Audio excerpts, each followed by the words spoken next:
What is up, though, Lions fans? It's your boy, Motor City Don P. We are back here once again, and you already know what time it is. It is that time to bust that rhyme about that slime, that grit, and that grime. Engine, number 9 going down the East Coast line. Engine, number 9 going down the East Coast line. And one thing's for certain, 3 things are for sure when you see me in front of your TV. Number 1, the Motor City Cats are indeed back at it. Number 2, we came to give you stats, not none of that static. Number 3, perhaps the most important number of them all, number 3. Want to make sure you keep your Lions of News pragmatic. You may be asking yourself, how, Don, how, Mr. P, does one keep the Lions of News pragmatic in these trying times? Well, I'll tell you.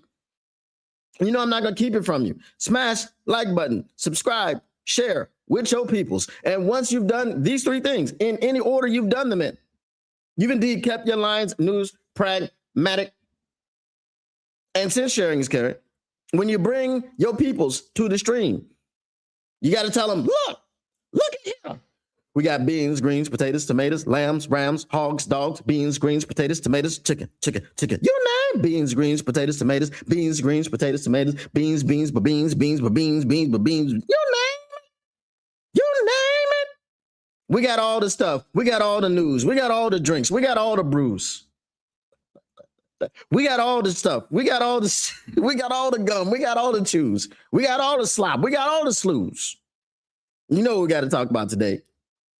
You know what we got to talk about today? Brad Holmes in his press conference. It was about 10 minutes long, but he set the internet on fire. He set the world on fire. He said some things. There were a couple of things that he said.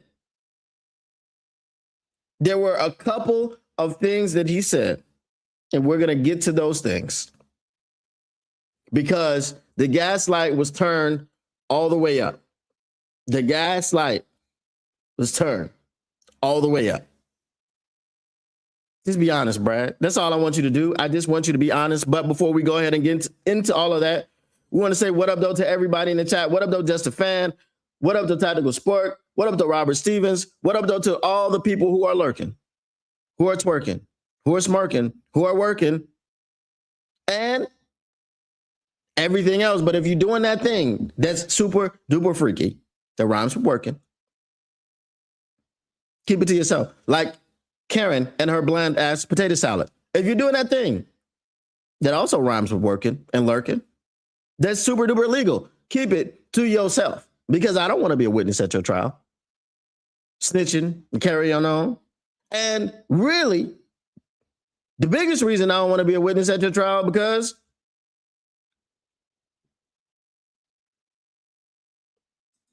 it ain't working. Ain't nobody got time for that. Ain't nobody got time for that. Ain't nobody got time for that. We're not trying to be witnesses at trials. We ain't trying to go to jury duty. We ain't trying to do none of that. So, today is the day that we get into it. We're going to be talking about Brad Holmes. We're going to get with the chat. Just a Fan says, is Brad Holmes self-deluded? And does he think everyone is stupid? You rhyming. You a poet and you didn't know it, brother. If anyone could understand Brad Holmes' press conferences, you are either a genius or crazy. What up, though, Tactical Sport? What up, though, Robert Stevens? Tactical Sport says, I haven't had the chance to see the presser yet. I would bring it in, but I don't think you'll be able to hear it. That's the problem. I would bring it right on in.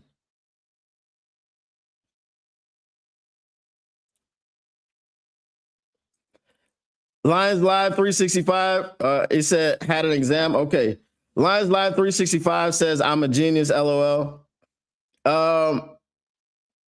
Lions Live, I mean, we might have you on the show today if you want to hop on in. Robert Stevens says, yeah, I didn't attend the meeting because I was working on scouting before I was playing catch up. And this year I wish to be ahead of the curve. Let me see. Like I can try to bring it in here, and y'all can tell me if you can hear it or not. I mean, you'll be able to see it on the screen for sure, but will you be able to hear it is the issue that we have.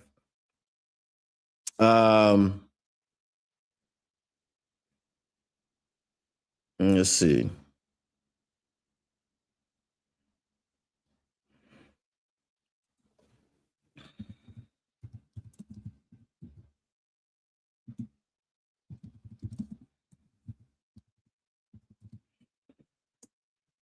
Because since I done found out what you could do with all of this stuff, I don't really want to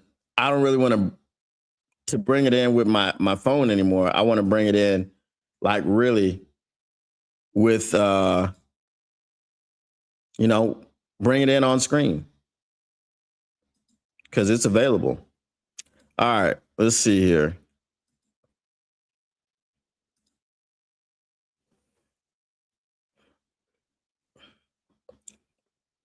Shout out Lion Syndicate. He put me in a sing-songy mood today. Who knew it would be like this? Us. See, I can share it right here, and you can see me next to it. Right? But I don't know if you'll be able to hear it. So we'll try it, and y'all let me know if y'all can hear this. Okay, let me put my earbuds in, earphones, because I'll be able to hear it. I won't have any problem. All right, we'll turn the mute off, turn the volume up. Name, but entire personnel department, coaching staff, our operations, player engagement, everybody just really want to give appreciation for all their hard work that they've done up to this point. Still a little bit more work to do, but really appreciate everything. Questions? I'm just here so I don't get fined.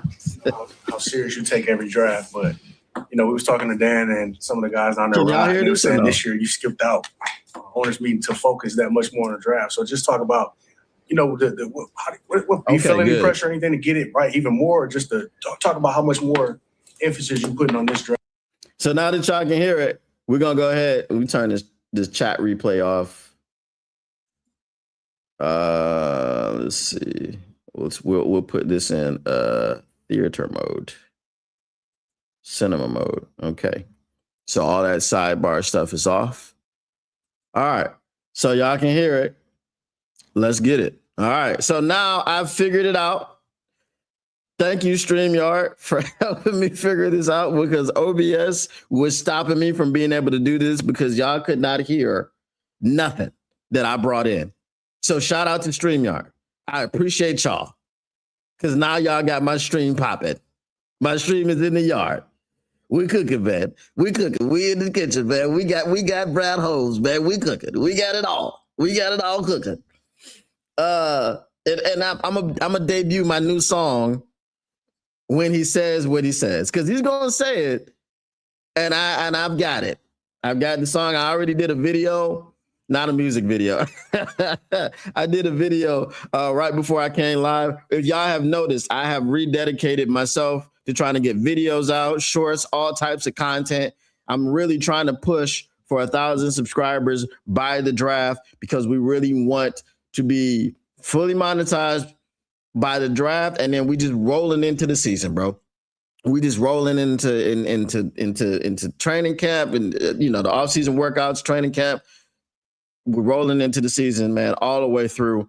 So that's the goal. So I appreciate everyone who supports, everyone who watches the lives, everyone who watches the videos, everyone who watches the shorts. And if you can only do one of those things, that's why I'm putting out all 3 types of content, because I want to get everybody over here to the Motor City Cats. I think it's long overdue.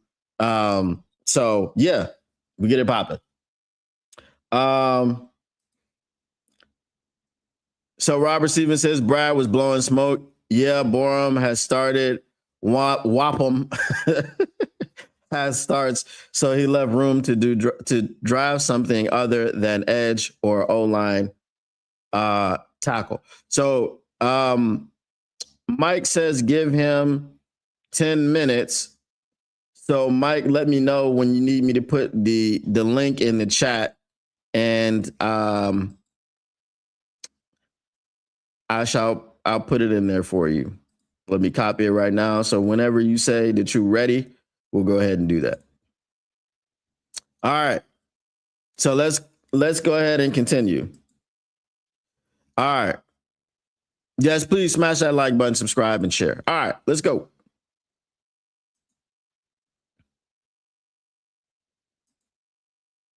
Right, I know how serious you take every draft, but and it's so awesome that they allowed us to hear the questions this time. They had that mic in the room.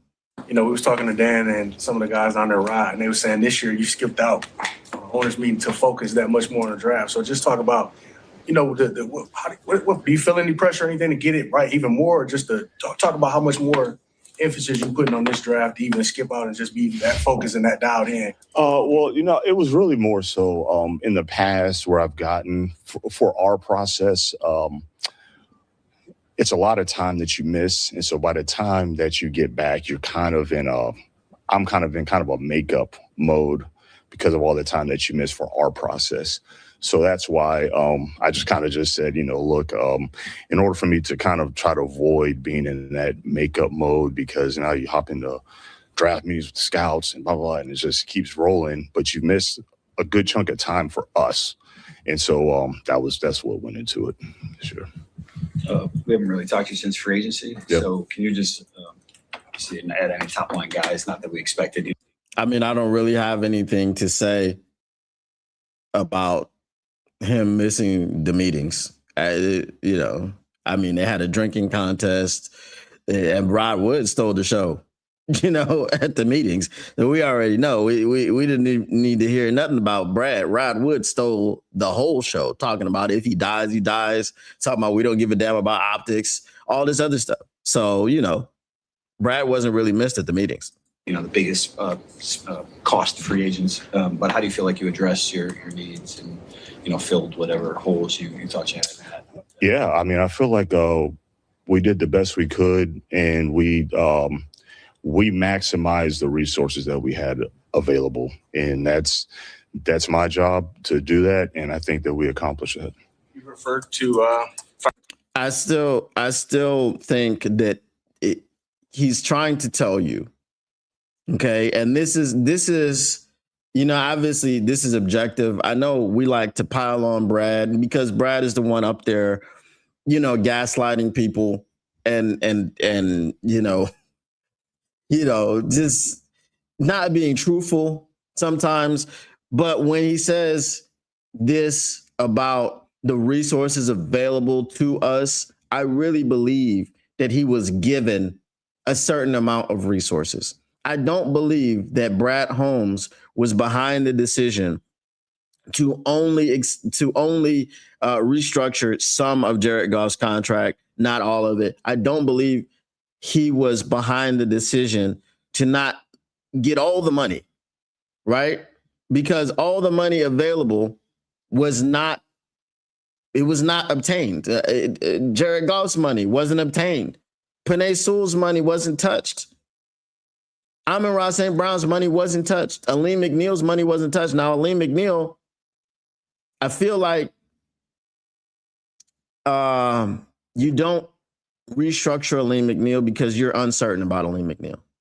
One, you're uncertain about his injuries because he is injury prone. Two, he looked atrocious last season. So what happens when you restructure a player is that their money gets kicked down the road. Yes, they get their guarantee, but they're pretty much on your team and on your cap for a few more years. Whereas if Aleem McNeil doesn't return to form this season, you have an out in the 2027 offseason that you might be taking. So I don't think that all of that was his decision. So I do think he's being truthful there when he says that. All right, let's continue. Financial constraints. How do you imagine that evolving over the next couple of years? Like when you look at your cap table, do you kind of feel like you'll be in that place indefinitely, or do you think there's a chance anything changes over the next couple of years in that regard?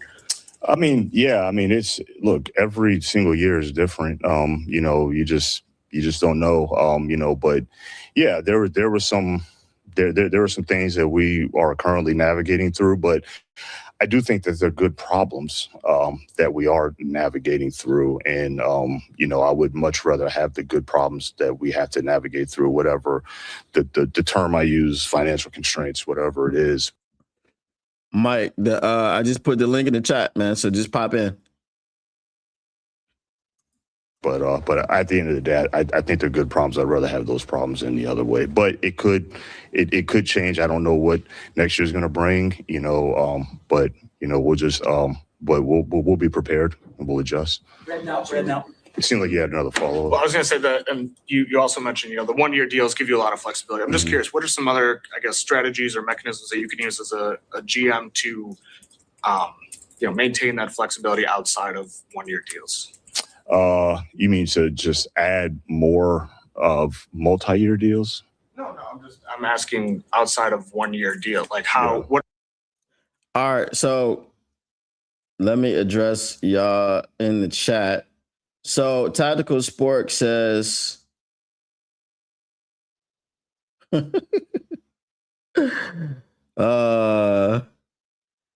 there with his green screen again. What up, though, Mike? What's good? What's going on? What's going on? Ball Brothers in the house. Hey, you gotta do what you gotta do, man. Oh man, I don't know if y'all have seen Ball Brothers, Tony Baker and Kev on stage. They're hilarious. They've been touring the country for a couple of years doing this improv comedy show. Tony Baker is funny by himself, and I don't know, Tony Baker had a guest spot on the Upshaws. I don't know if y'all watched the Upshaws. It just finished this season. Mike Epps and Wanda Sykes and Kim Fields and all them people.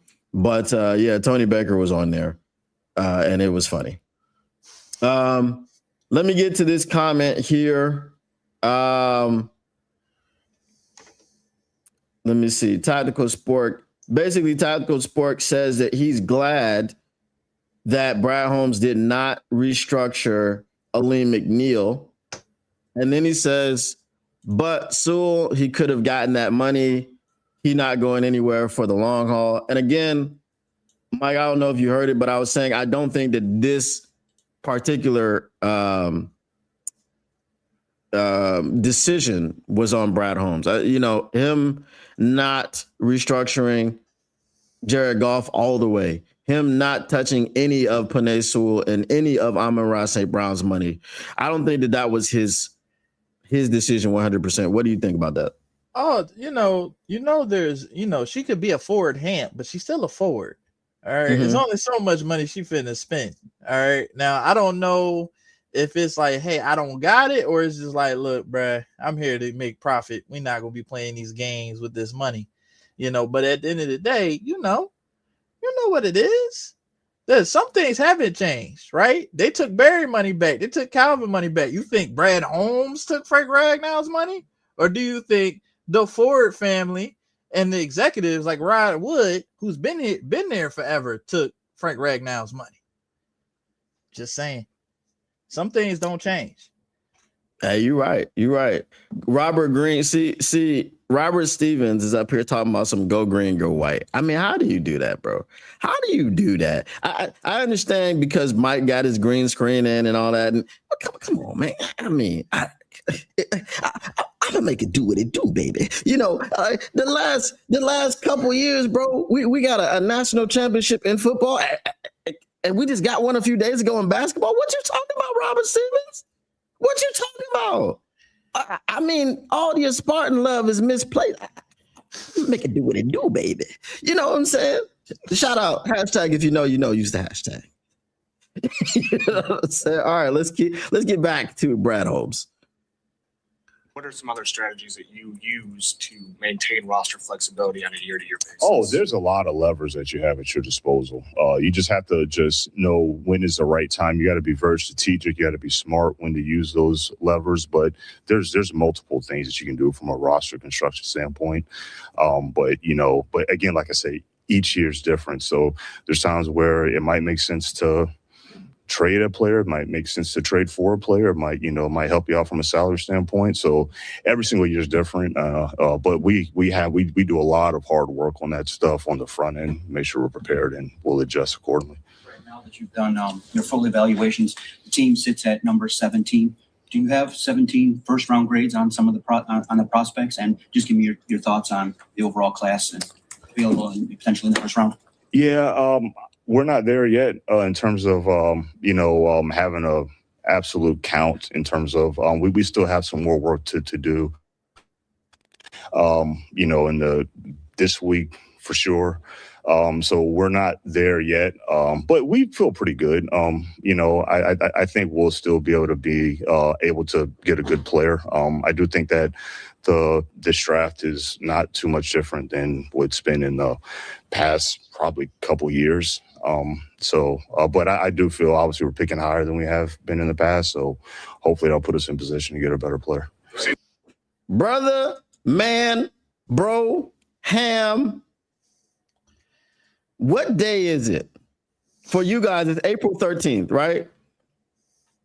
I'm in April 14th. I've been I've been getting into a little bit of trouble because my Ruben Bain video was supposed to come out at 4 p.m. But because I switched it to y'all's time zone, I actually couldn't schedule it because it's in the past for me, right? So I actually kind of dropped it before I went live. It's April 13th for y'all. The draft is April 23rd.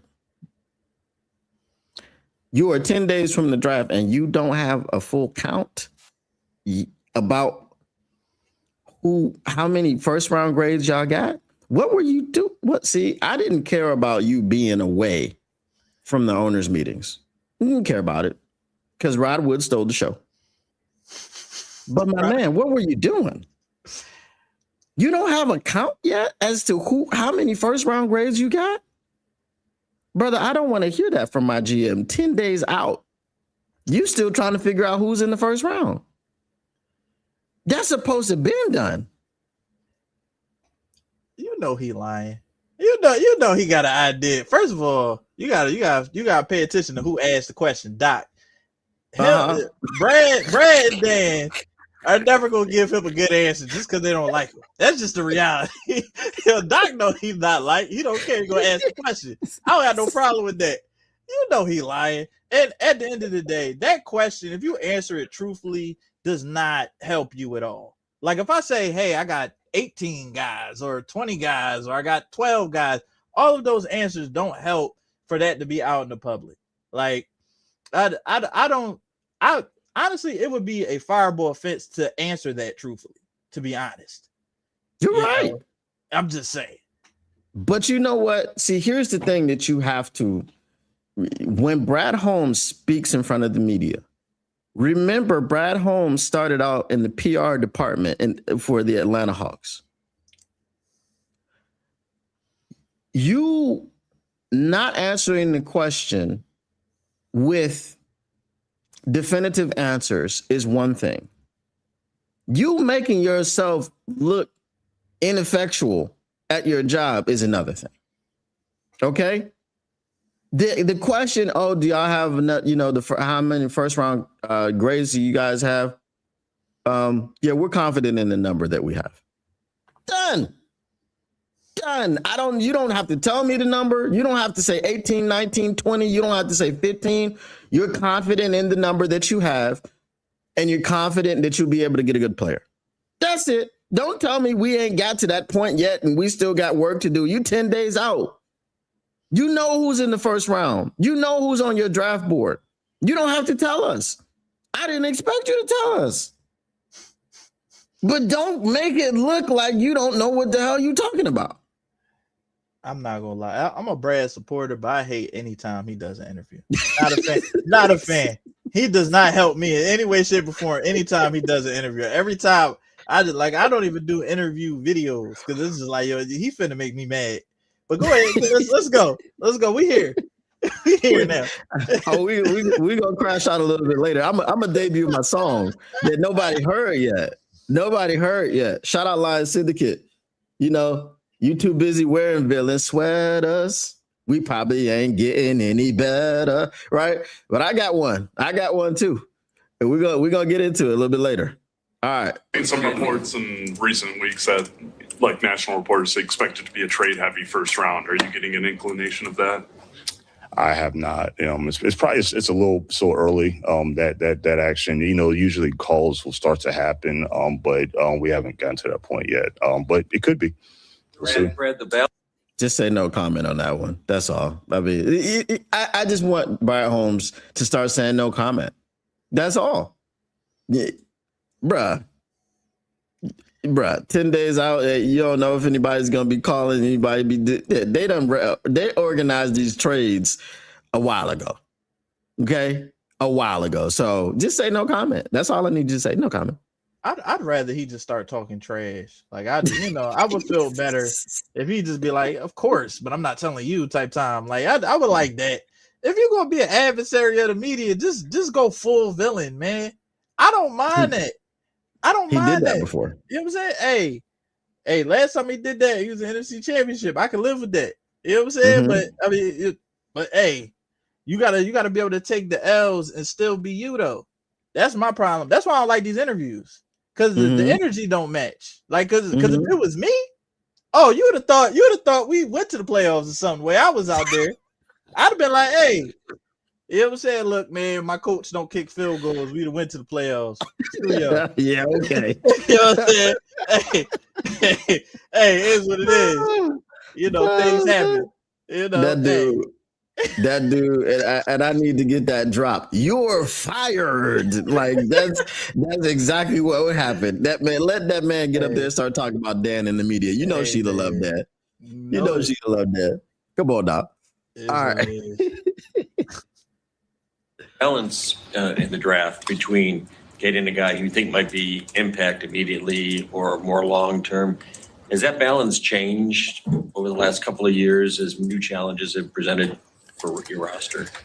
No, it's a fair question. I always think, because like I've always said, the reason why we always go like the best player available approach is because there is only one draft and the roster is going to change every single year. Every single year is going to be new needs, going to be, contracts are going to expire, things are going to happen. So what may not seem as a immediate, I need this right now for this year. He's talking about Isaac Tesla. That might not be the case for the next year. So that's what's been our approach on that.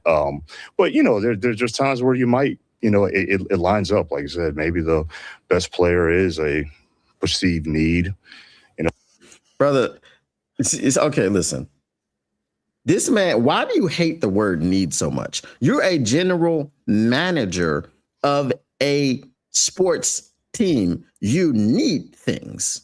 You need players. If you did BPA, right? If you did BPA and every time you picked at your position or in your draft order, the best player available was a wide receiver, would you pick 7 wide receivers?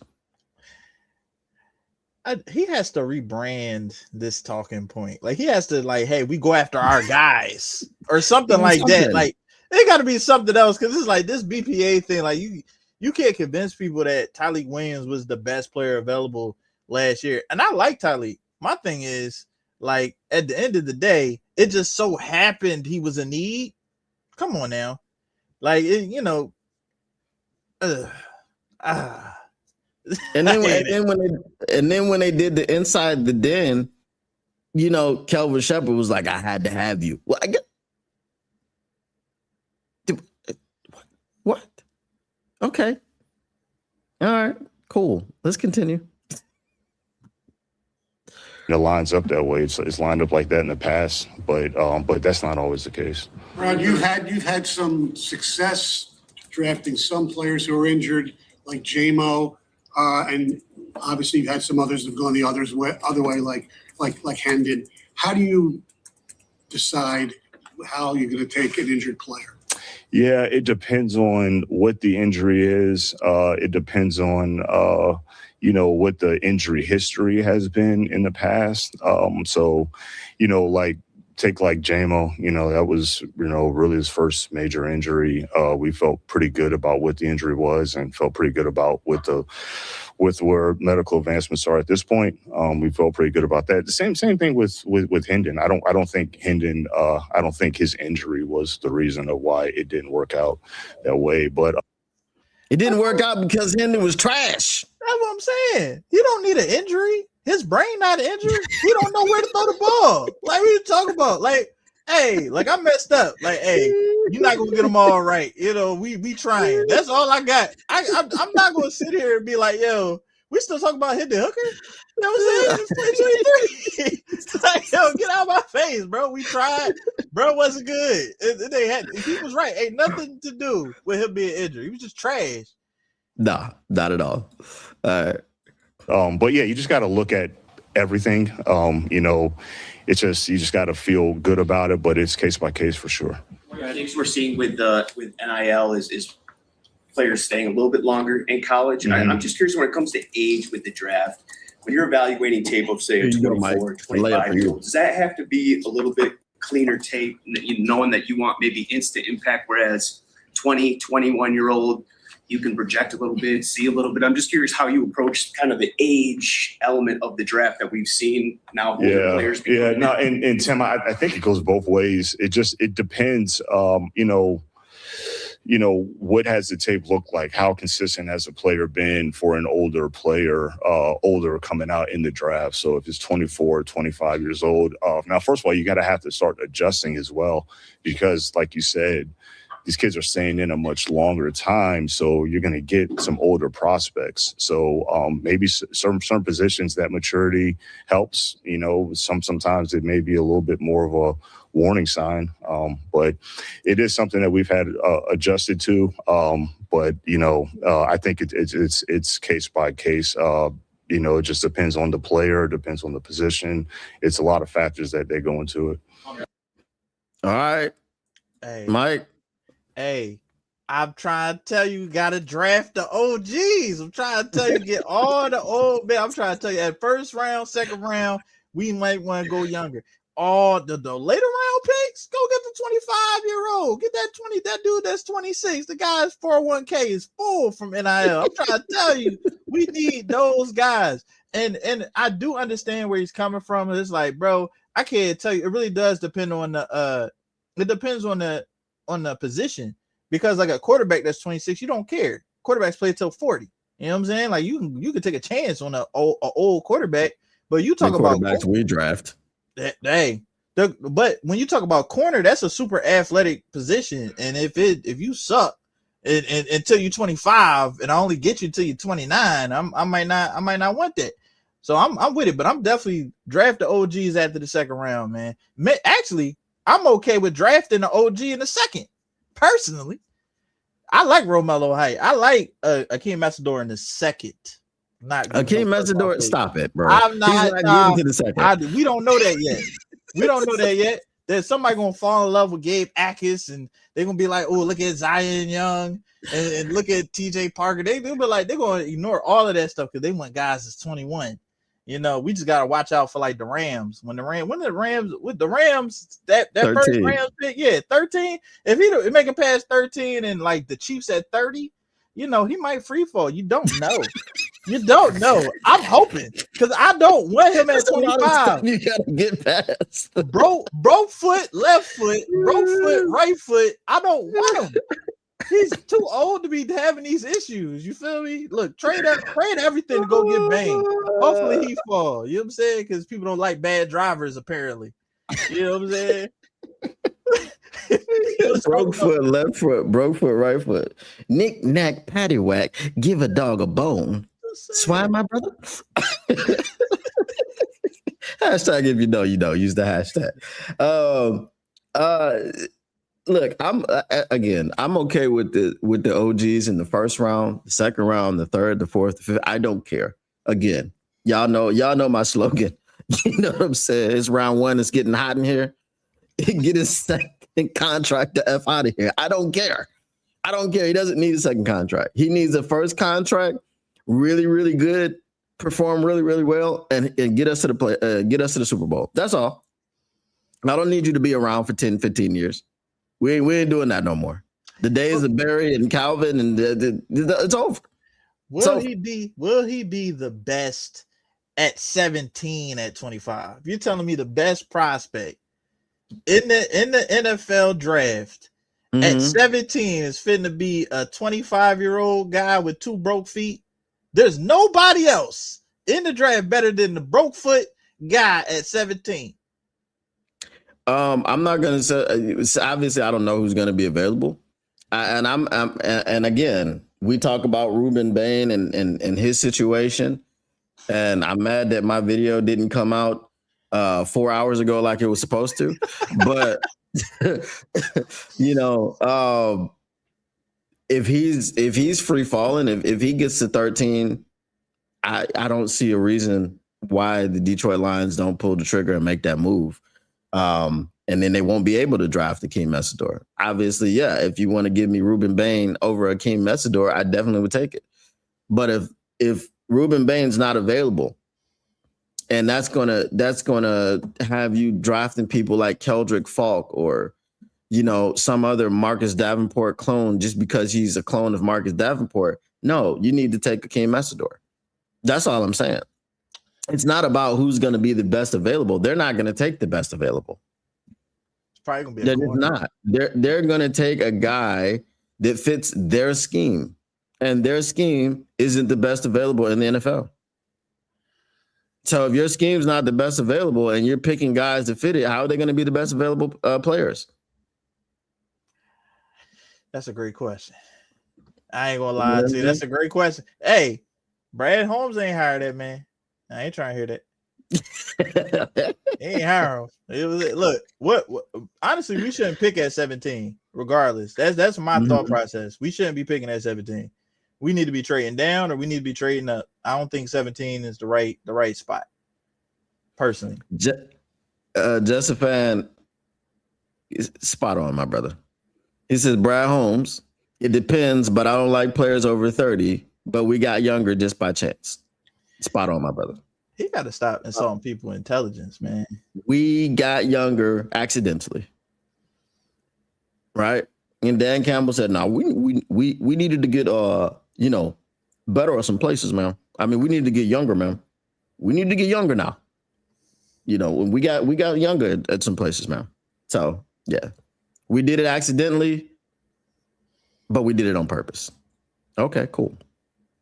Like one of the topics associated with that is like so many people speculate about, well, he's going to be 30 when the second contract rolls around. Like, how much weight do you put into that? Yeah, no, you got to be prepared for that because it's real, man. So like, you say like, look, you guys 24, 25 years old now, you know, and you know he's going to be looking at 30, you know, by the time the second contract comes. Okay, so how much longevity it is. Maybe he hadn't played a long time and he doesn't have as much wear and tear, but you know, father time is father time too. So, but you have to look at all of it. And again, it's case by case, but it is real though. I think it would crush Brad Holmes not to be able to give one of his guys a second contract. Oh, it would hurt him. It would hurt. What you mean we can't give him a second contract? What you mean? That's all we do. We draft and develop. What you mean I got to go back in the draft and get another guy? He's supposed to be a lifelong Lion. Everybody I draft is supposed to be here forever. Bruh, the way NIL has stolen the talent in the draft, I can care less about these picks. Maybe next year and the year after the COVID years are gone, we get back to regular drafts.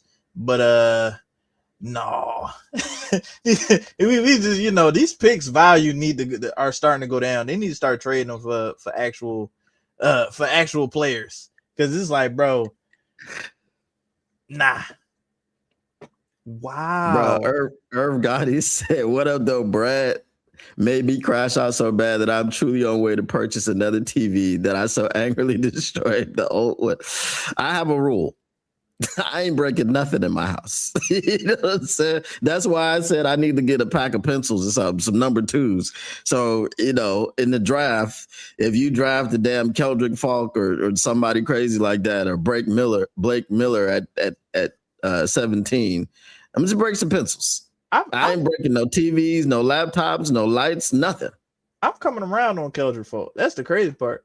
No. I'm starting to like him. I'm starting to like him. There has to be a plan, but I'm starting to like him. I like what he can be out there, man. You know what I'm saying? He got the length, the size. He's an athlete. He ain't that different from we talk about these other dudes like they technicians. You know, Zion Young got like a pass rush move. Same thing with Danny Dennis Sutton. Everybody love these people. You know what I'm saying? So he's just the same level of athlete. He's actually a different level of athlete. He's actually what they want. So Danny Dennis Sutton, for me, is a 2nd round pick. And it's for you because you're going to grab a tackle or a guard in the 1st round.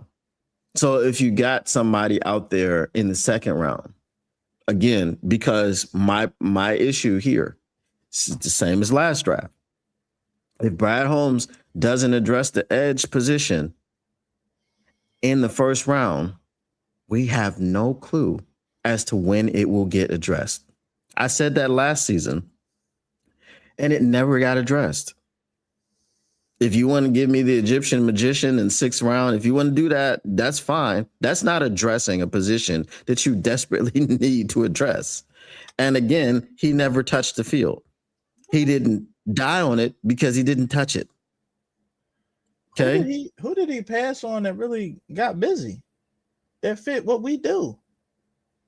See, and this is the problem. I don't care about what we do. What we do is not working. It's not working. The owner hired the coach. You know what I'm saying? The scheme is the scheme. You know what I'm saying? If I can't fire him, you know what I'm saying? If I can't fire him, then I can draft a guy that makes sense and be like, do something about it. Oh man. You know what's gonna happen? That don't matter. They don't care. Do you think Isaac Tesla wasn't better than Khalif Raymond last year? Absolutely not. I don't care nothing about Isaac Tesla. I know. I'm not trying to hear that because Khalif Raymond out there, all of 5'9" out there running routes. Why? This is like, we want the rookie to be prepared. Then prepare him. Get him out there. What you talking about? Khalif Raymond ran 2 routes per game. I don't give a damn about the wide receiver 4 position. You don't trade no 3 third-round picks to draft a wide receiver 4. That's crazy. Hey, who made him wide receiver 4? He was gonna be wide. So when you drafted, you don't do it for wide receiver 3. It don't matter. You have in our offense too many mouths to feed. Wide receiver 3 don't matter. Why? Do you know why? Do you know why Khalif Raymond didn't get any opportunities? You know why he went to Chicago? Because there was too many mouths to feed. That's why he was like, "Oh, my man's gonna get me the ball if I'm out there in the offense." We have too many weapons on offense because we don't give a damn about our defense. We have Amon-Ra St. Brown. We have Jameson Williams. We have Sam Laporta. All those guys are in the passing game. And we gotta use Jahmyr Gibbs now in the passing game too. So now we got 4 people that are supposed to get touches over wide receiver 3. This is why you don't in our situation, you don't trade 3 third-round picks for a wide receiver 3 or 4. If he's not go in there and beat somebody out like an Amon-Ra St. Brown or a JMO, he has no chance. We don't need him. Now we don't have any 3rd-round picks this draft. So like I said, just because you draft a guy that's supposed to fulfill a role, if the coach doesn't want to use him, he just won't use him. Because that's not a role, though. That's not a role or a need. It's a very real role to have a receiver that can replace either one of the receivers that if they were to get hurt, he could play both roles. He's a big slot in college. so he's used to playing out of the slot. He's 6'4" and fast. So if say J-Mo were to go down, at the very least he can run off coverage from Monroe and them. Also, you're sitting here telling me that we couldn't have ran more 11 personnel when we had no tight ends. That's what you're telling me. When we had no tight ends, when we got out there with Nolan Ritchie, we couldn't have replaced him with a receiver. Like, come on now. Like we both know better than that. That's just poor coaching. And you cannot, no matter what level of talent you have, if a guy is going to do a bad job at coaching, whether that is the offensive coordinator or the head coach allowing the offensive coordinator to be an idiot, you can't do anything about it. Because what happened when he was on the field? Catches and touchdowns. If I had a running back that on 13 carries had 6 touchdowns, are you mad at the coach for not giving him more carries? Or are you mad at me for giving you a guy that can get touchdowns? It's the coaching. So what I'm mad about is you drafting him and what you had to give up for him because you fell in love with a guy. And we're going to talk about that a little bit later. But you fell in love with a guy and you obliterated your entire third round. He's just like F the third round. F them picks only happens in the third round. We don't listen. F them picks is supposed to be for someone who is dynamic and a difference maker right away, who is going to take you over the top. And he's going to mention this stuff later. And this is what people are crashing out about. But whatever the scheme was, whatever the way that you used Isaac Tesla, to me, I don't care because Isaac Tesla shouldn't have been on my team. Isaac Tesla, he's a good player. I don't care about him. Because you gave up 3 third-round picks to get him. You compromised 2 drafts, last year's and this year's. We don't have a third-round pick. So now we gotta hope somebody takes these booty-ass 4th and 5th and 6th round picks so you can get back in the third. It just didn't make sense. It really didn't. Know what his bigger mistake was, in my opinion, was not trading down in the first round. Because he probably could have got the 3rd round pick that he wanted if he would have traded down with the Eagles in that first round before we took Talib. Because like 2 picks? Yeah, those 2 picks. Like just maybe the Bills don't pick Talib Williams and we still get Talib Williams at the end of the draft. That was his mistake. I don't care how much you pay for a player. If the player is good, in my opinion, I don't care. Because I'm all for aggression. If we're not going to be aggressive in free agency, we need to be aggressive in the draft. I don't care what round it is. We just need to have talent. I'm all for being aggressive, but Isaac Tesla is not going to affect your team in short order. This is the problem. You were aggressive for a guy that wasn't going to play last year. Okay, great. He had 6 touchdowns. We were 9-8. Don't care about that. It's not like we were 11-6 and made the playoffs. That's awesome. You had 6 touchdowns. We kick field goals. We kick field goals. Like does the kicker not have ability? Is Jake Bates bad? Because we kick field goals in the Steelers game, we go to the playoffs. We keep trying to make it about the talent and make it not no. Because I'm not trying to make it about the talent. I'm not trying to make it about the talent. I'm saying he doesn't help you. He doesn't help you. How does it not help you? This is the thing. So if I have the reason it doesn't help you is because we don't lose because of our offense. We lose because we don't have defense. That's why it doesn't help you. And if he was being aggressive to go get somebody on defense and it just didn't work out, I'm not going to fault him for it. I'm not going to blame you for going to get somebody on the defense aggressively. If you changed Isaac Tesla's position to defensive end, because it's not about the name, it's not about the hue of the color, it's about the position. You took 3 third-round picks and you said, WR, here we come. No, if you took 3 third-round picks and said DE, here we come, maybe even LB, here we come. I wouldn't have crashed out about it. What defensive end? No defensive end from last year had more than 5 sacks. We're acting as if these guys were needle movers in the 3rd round. We're talking about like we're talking about less than 3 sack guys. If we were to draft a guy that only had 3 sacks, in this particular climate for the Detroit Lions, he would be getting killed. Nobody would care if it was just a third round pick. He'd be getting killed if he was out there.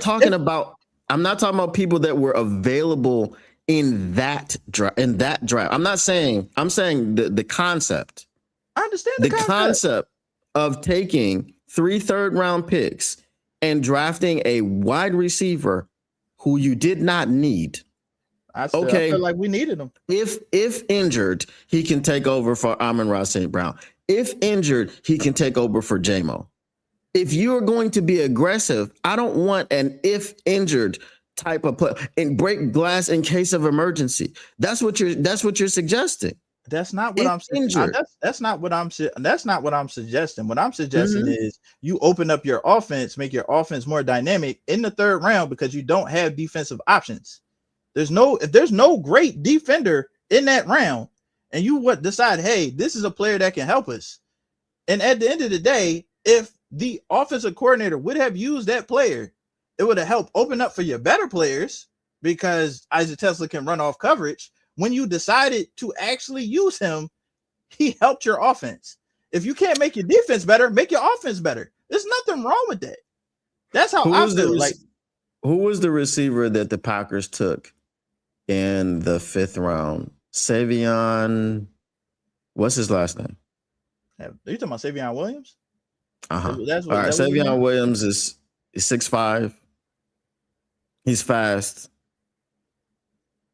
So why couldn't we have taken a Savion Williams in the 4th round or the 5th round? Why? This is the thing. Why did it need to be Isaac Tesla? Why did you need to take 3 third-round picks and use them there? Why did you need to do that? Okay, I'll give you that. That's my point. And this has always been my point. You didn't need Isaac Tesla. You didn't need to scuttle the damn 3rd round. Now you don't have a 3rd round pick. You got 2 picks in the top 100. 2. We'll be all right. Maybe, but then here's the thing. We can't find trade partners. We tried. We called about this. We called about that. And you look how he was a crackhead calling about Broderick Martin trying to move back up. That it's going to have to be that same type of crack energy to get into the 3rd round this year. That's my point. Like the need for wide receiver.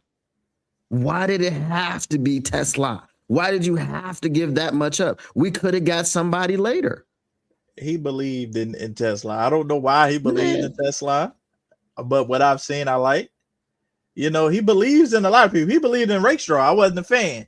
You know what I'm saying? It is what it is. He believed not in at all. People. He shouldn't have believed it. I did not want Rakestraw on this team at all. He's believed in some guys that I was wrong about because I didn't believe in Jack Campbell at all. I'm not gonna lie to you. Right? I didn't believe in actually I was cool with everybody else. Brian Branch didn't know anything about Kirby Joseph and he turned out to pop. So like if I have no problem with him going for it, but when you go for it and it doesn't work, you got to be able to face the music. I just don't. What did we give up for Jack Campbell? Nothing. We stayed put and we drafted Jack Campbell, and Jack Campbell turned out to be a stud. We gave up a lot. We could have had Jalen Carter. We could have had Jalen Carter. That's a lot to give up. But 18 was our pick. Oh, that was we already had that pick. Right. So that's what I'm saying. Like Kirby Joseph, you took a shot on Kirby Joseph with the 96. I think he was 96, just like Broderick Martin, somewhere around there. Right? You took a shot on him. You didn't trade up to draft him. You stayed put and you said, okay, here's a guy I've identified who's only played 1 year of safety, and he's a freaking dog. But if it doesn't work out, nobody's killing you for it. Iffy's good, but he has injury problems, and unless you leave and go play in Miami, then you ain't got no injury problems. Okay? But nobody's going to kill you for Iffy. I'm not killing you for Aleem McNeil I'm not as high on Lee McNeil as a lot of people are. I don't think he deserved the contract that he got, right?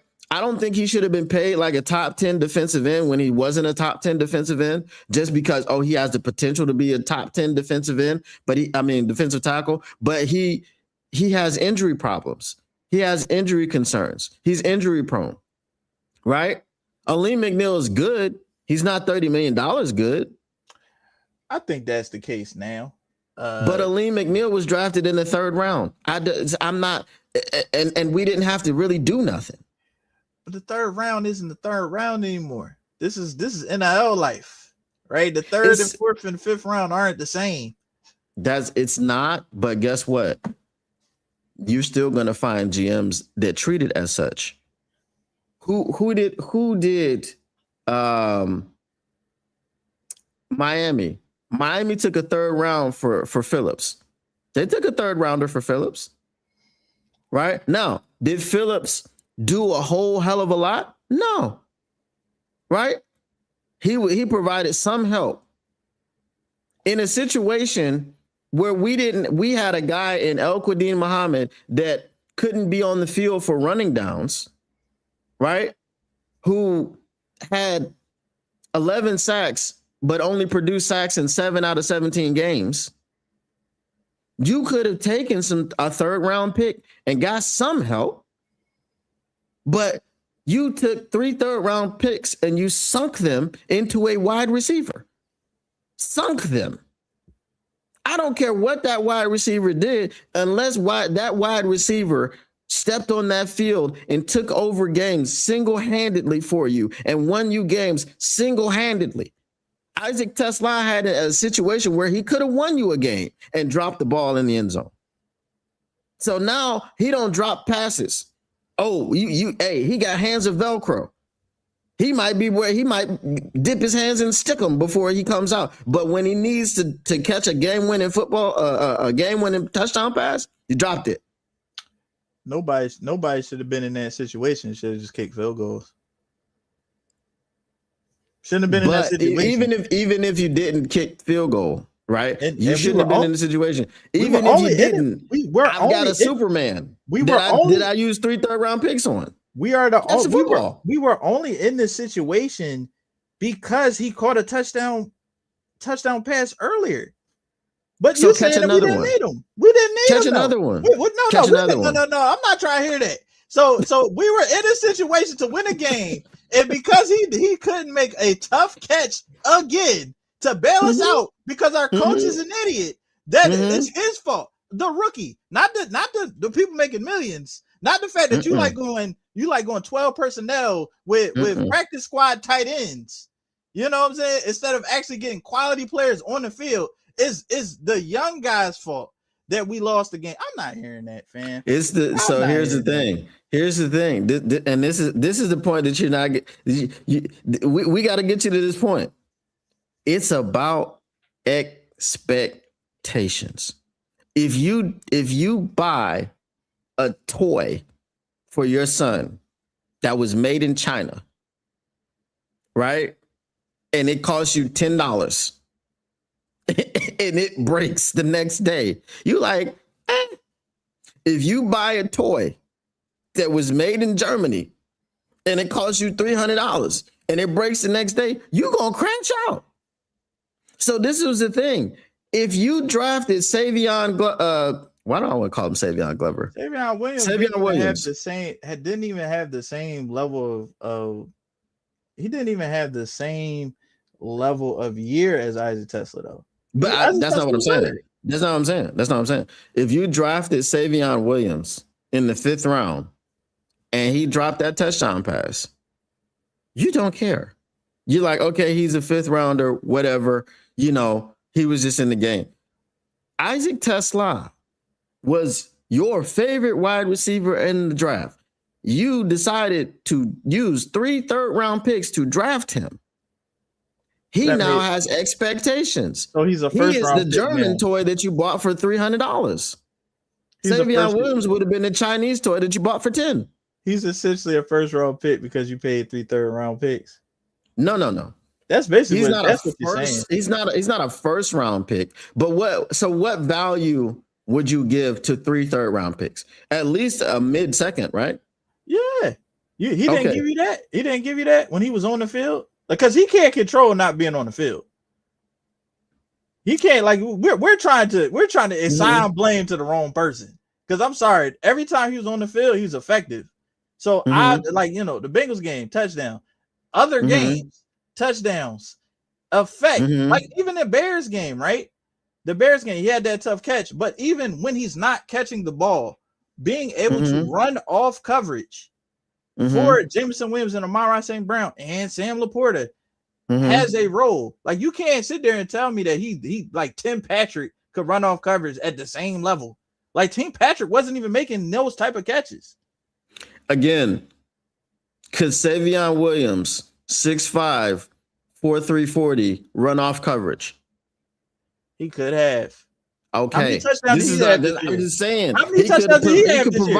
How many things. touchdowns did he have this year? I don't know, but I'm just not saying. enough. That's what I'm talking about. I'm not trying to hear that. Neither one of them had enough. You know what I'm saying? Neither one of them had enough.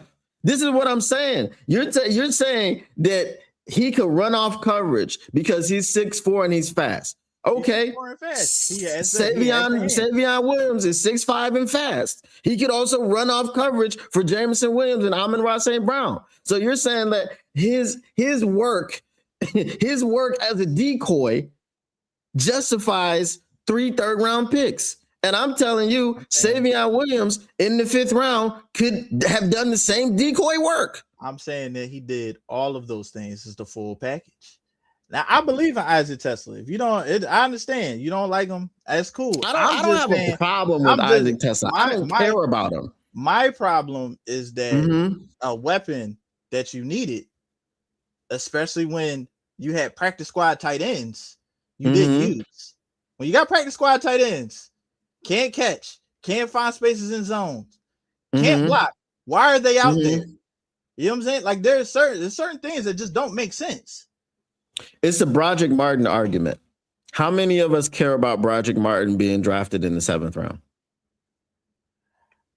I care about Broderick Martin being drafted at all. I hated the pick. Okay. Not going to all say right, but it's the 7th round. So no one was going to kill Brad Holmes. No one. Even if you hate the pick, it's a 7th round pick. People will be looking at you like, are you okay? Are you insane? You crashing out about a 7th round pick? Nobody's going to crash out about a 7th round pick because 7th round picks aren't supposed to matter. There is a guy who's the last pick in the draft. What do they call him? Mr.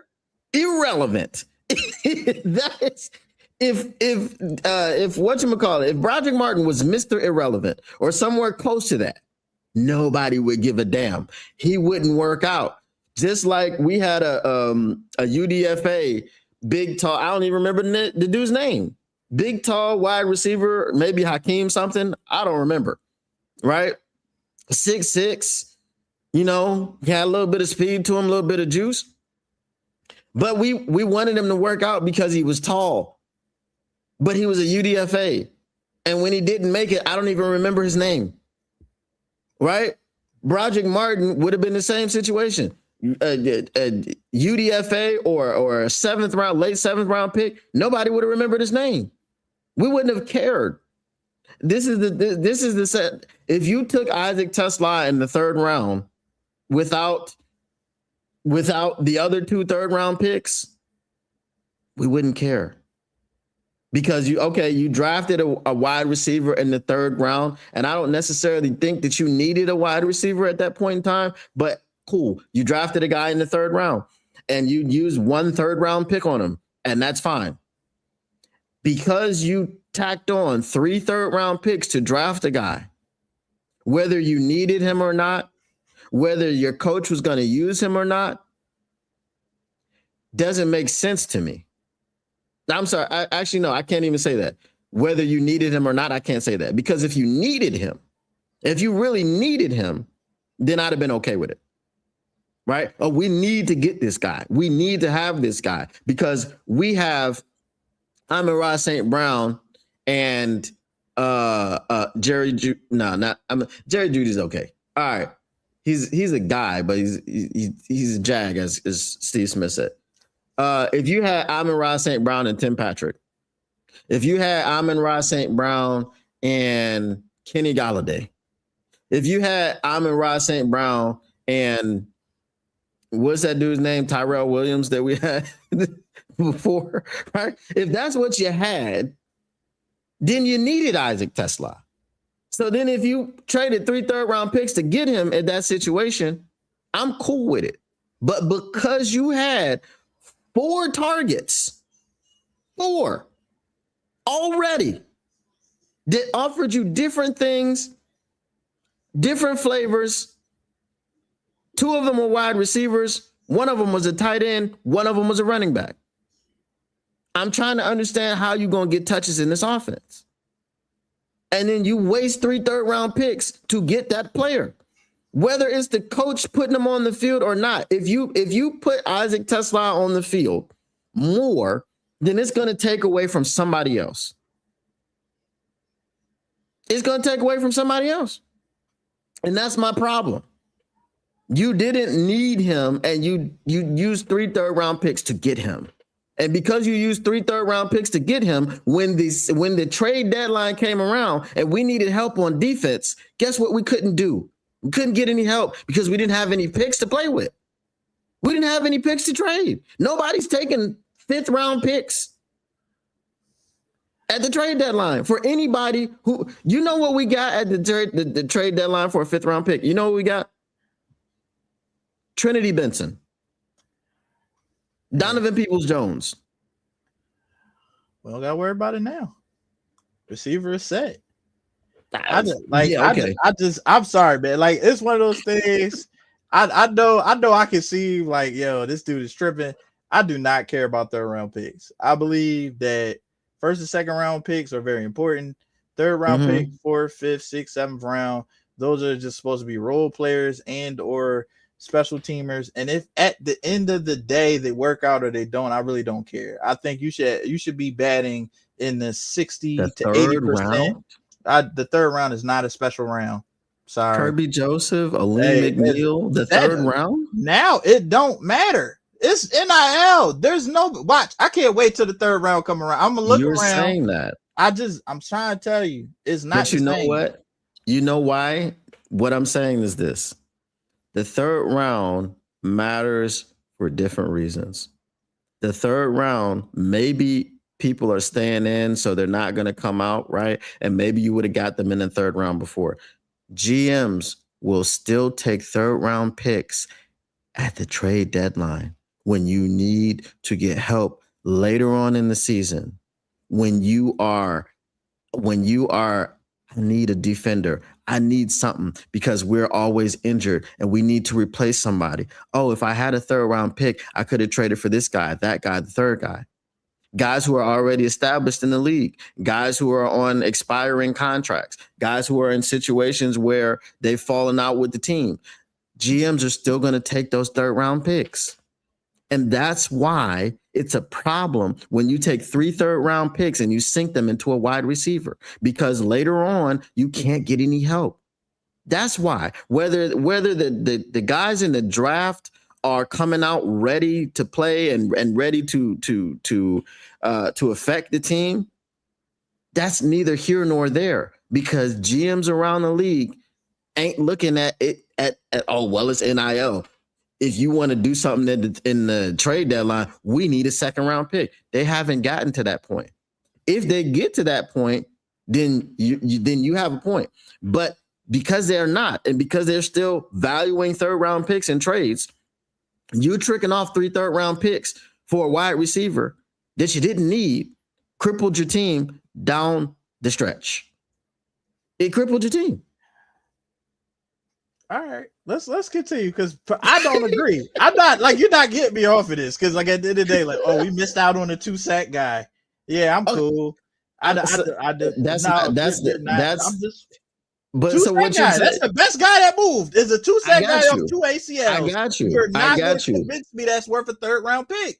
2-sack guy. But we're playing back to back, like ACL. We're playing a what if game. when they played in that NFC playoff game, how many plays did Jalen Phillips help you with? None.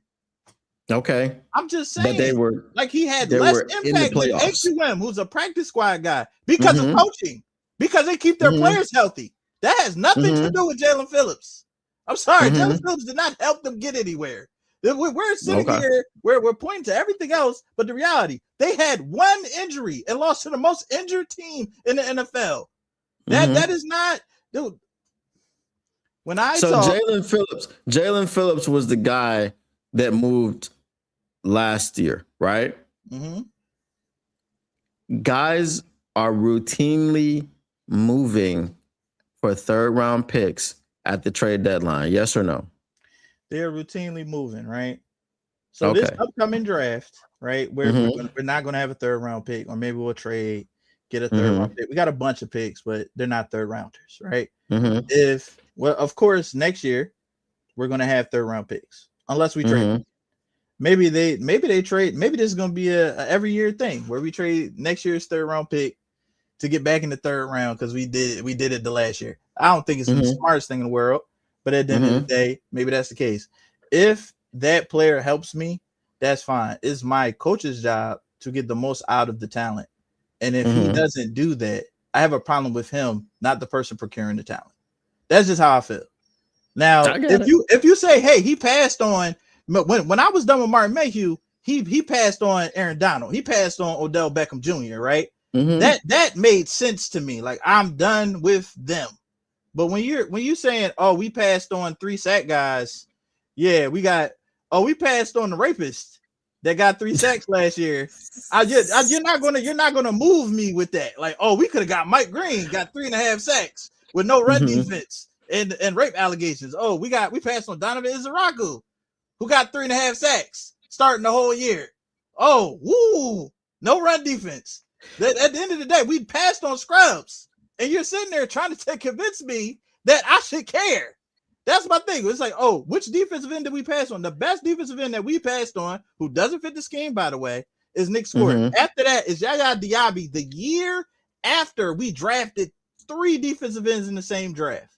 Then we go to 2024. Darius Robinson, Jared Newton. We needed to trade up, move mountains for Jared Verse. That's the best that we could come up with. It's not, defensive ends, we don't care about it. It's like, hey, we're not paying exorbitant prices for guys that aren't like that.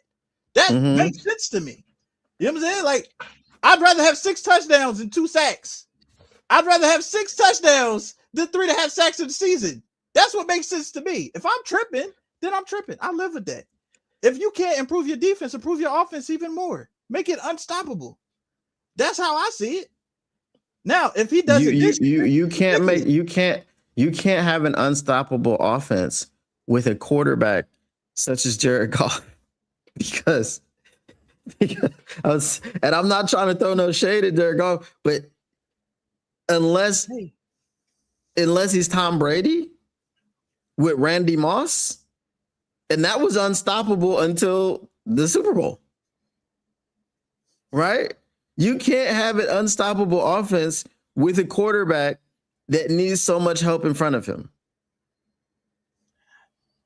Hey, if you feel that poorly about your quarterback, you just keep adding to the offense. Like, hey, I'm gonna have the receivers. I'm gonna have the O-line. Like, my biggest thing was the O-line, which who was available in the 3rd round on the O-line?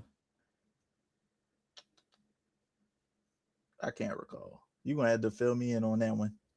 Okay. So if we did a deep dive in who was available on the offensive line, because I feel like if you didn't care about the 3rd round picks, here's what you could have done. Trade 3 3rd round picks to get back into the 2nd.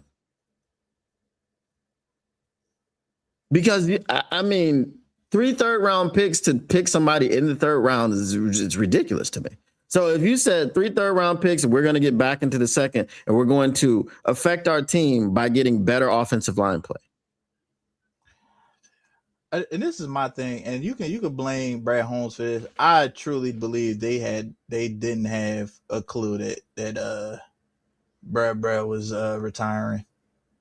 Bro, Like, no, because Brad Holmes said there were breadcrumbs. Yeah, he be lying. That'd be the thing. He does, like, but the transactions say they didn't know.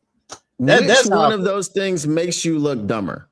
You not knowing at all that he was going to retire, or you saying that there were breadcrumbs and you didn't do anything about it? I feel like the breadcrumbs thing makes you look, I don't know. It's two different levels of incompetence. I'm not. This was happening, right? When it comes to, I will sit here and I will defend his ability to be a GM. I will not, cannot, shan't defend his ability at the microphone of any kind. I can't do it. I can't do it. I will not. Can't do it. I'm like anything he says to the media. I don't like. I listen to him, like what he say, but I know I can tell from how they operated. There's no way that they thought that bro was retiring. There's no way. There's no way, bro. Like it because one, he didn't say nothing until the summer, and I'm glad they didn't play that game with Taylor Decker, even though I wouldn't mind Taylor Decker right now. I did the deep dive on the tackles. I'm like, bruh, I'm the more I look at the tackles in this class, the more I'm looking like, just go defense and pray. Go defense and pray. No, because I'm like, look, we got the guy I like most is a fat boy. He can lose to the fort. You know what I'm saying? He can lose to the kitchen. Myro Freeland, I don't know how people done trick the world and believing this dude is like that. You know, he's in a RPO heavy, just college gimmick offense. He's not like that. I promise y'all. So when he starts giving up sacks and giving up them run stops, I hope it's just not for my team. All right. You know what I'm saying? Then we got Blake Miller. It took too long for him to be still having these issues. You 22. You've been playing forever. You still having little issues. I hope we go defense the whole draft. Keep Borum out there. You know what I'm saying? Or give a guard. Put a guard. Put 4 good offensive linemen and chip whoever is out there with Borum. I just can't. I can't do it. I can't do it. Go defense. I can't really get behind the Taylor Decker thing other than he too expensive. I can't do it. And you know what would help us to go defense? An additional 2 third-round picks that we don't have. Hey, we got 10 picks. Whether they're fourth rounds or not, you get the OGs. That's not. You get the OGs, you be all right. So if we were to get Max Llewellyn and Kate Curry and what's the boy name? TJ Parker or one of them other dudes. Like, I'd be fine. You know what I'm saying? Like, hey, Danny Dennis and Max Llewellyn, Danny Dennis and Mikael Kamara, they're gonna be available. Them old technicians, they're gonna be available. Me and the 25 or 25 and up, like a grown folks club. I'm trying to tell you, there's a way out of this, and it's just go with the OGs. That's all I'm saying. And Brad told you they got young accidentally. Yeah. See, he be lying. That's why, like I said, I don't do that, Mike. This stuff, this interview stuff, it makes me uncomfortable because I know he lying. He be like, yeah, I believe in this guy, but you gave him $1 million. You don't really believe in him. You don't believe in him at all. you believe in them people that you be paying. Exactly. He believed in DJ Reed. That was an accident. It was just bull crap. That was an accident. I'm not gonna take the bait because it's gonna be another 30 minutes. You're gonna send me down a rabbit hole. You're gonna send me down a rabbit hole with this DJ Reed stuff, bro. All right. On defensive end, what's your confidence in Say that one more time. Right tackle and defensive end? What's your confidence level in Borum and Wanham if those guys, that they can be every down starter types, or do you have to supplement that in the draft? Yeah, I mean, I've said in the past, I thought Borum put out good tape this year. I don't foresee that. You don't have a crystal ball, but from what last thing I saw on tape, I do think that he's got starter level ability, and same as Wanham. You're talking about guys that have been starters in the NFL, but just kind of look at where the trend is going, where the arrow's going. The last time they're still young, but we feel good about both of them, so we don't feel like it's we have to supplement them because.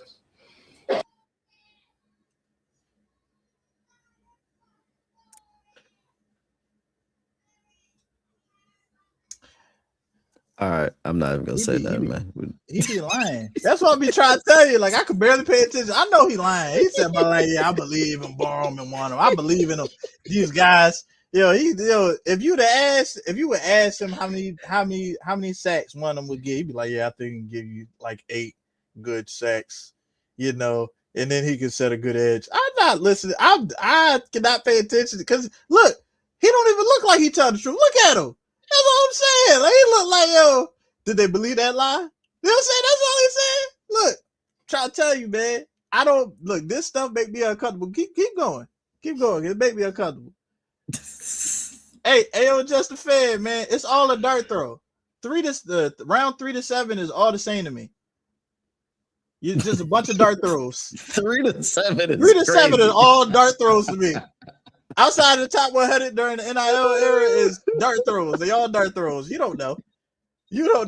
This ain't back in the day. You could get some prime OGs in the 3rd round, though. Hey, you right. So what do you mean? To be honest, man, I'm just trade down, get my little 3rd back, and I'll be all right. You know what I'm saying? I'm telling you, I would trade down so far as 28. Everybody from about 15 to about 60 is about the same. They all look like clones. You know Star Wars, Clone Wars, they all the same. The level is exactly the same. That's why I'm saying, hey, trade up or trade down, one of the two. Don't pick nothing at 17 unless something great fall. Try to tell you. Good. Out there that you aren't doing a local pro day this year. Just kind of curious why you made that decision. Yeah, just internally, we just kind of made a decision to kind of just utilize that time for some other things, but still utilize the local visits as well. So we still utilize the local visits, but we just made the decision really last summer to do away with pro day, and we'll see how it goes. If we feel like we missed something by not doing it, then we'll look at it and adjust again. Not to show your hand too much, but how many offensive tackles do you see in that 1st round or even in the 2nd round as potential first day starters in this draft? Man, I think anytime you're dealing with a rookie, I don't care where you draft them at, you're gonna have to be prepared for a little bit of growth period. So it's hard to say. Some guys may be a little bit more ready, but you just never know. So I can't really give you a good answer on that one in terms of day one right now, because anytime you draft a rookie, I think you're gonna have to be prepared for some development growth period. See, that was a perfect answer. You weren't lying. You weren't gaslighting. You weren't saying nothing stupid. That was a perfect answer. Nobody can argue with that. A good sidestep. Yeah, it's a perfect answer. I'm not giving you a number. That'd be stupid. Exactly. That's all we asked for. That shows that he had some PR training. All right. This year, and positions are deeper than others, and within our other stuff, are you getting an older draft class now overall? Yeah, I mean, that's just been the nature of, whether it's NIL or, the COVID period starting to come to a close. You're getting more older players. But that it doesn't scare us away from, yes, it does. Not picking a player just because he's a little more advanced in age or anything. But yeah, that has been a little bit more prevalent because of both kids staying in school longer. And then, there's still some little trickle down from COVID as well still. Was it a deep draft or was this a normal draft compared to other years? I think it's very similar to the past couple of drafts. When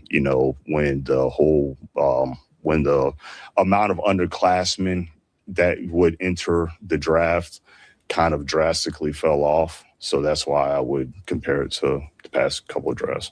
You open this up every year with gratitude for your staff. Mhm. Just wanted to dig a little deeper there with a specific staff member. You promoted Brian Hudspeth 3 years ago, and you go way back, covered kind of the same area of the country for a while.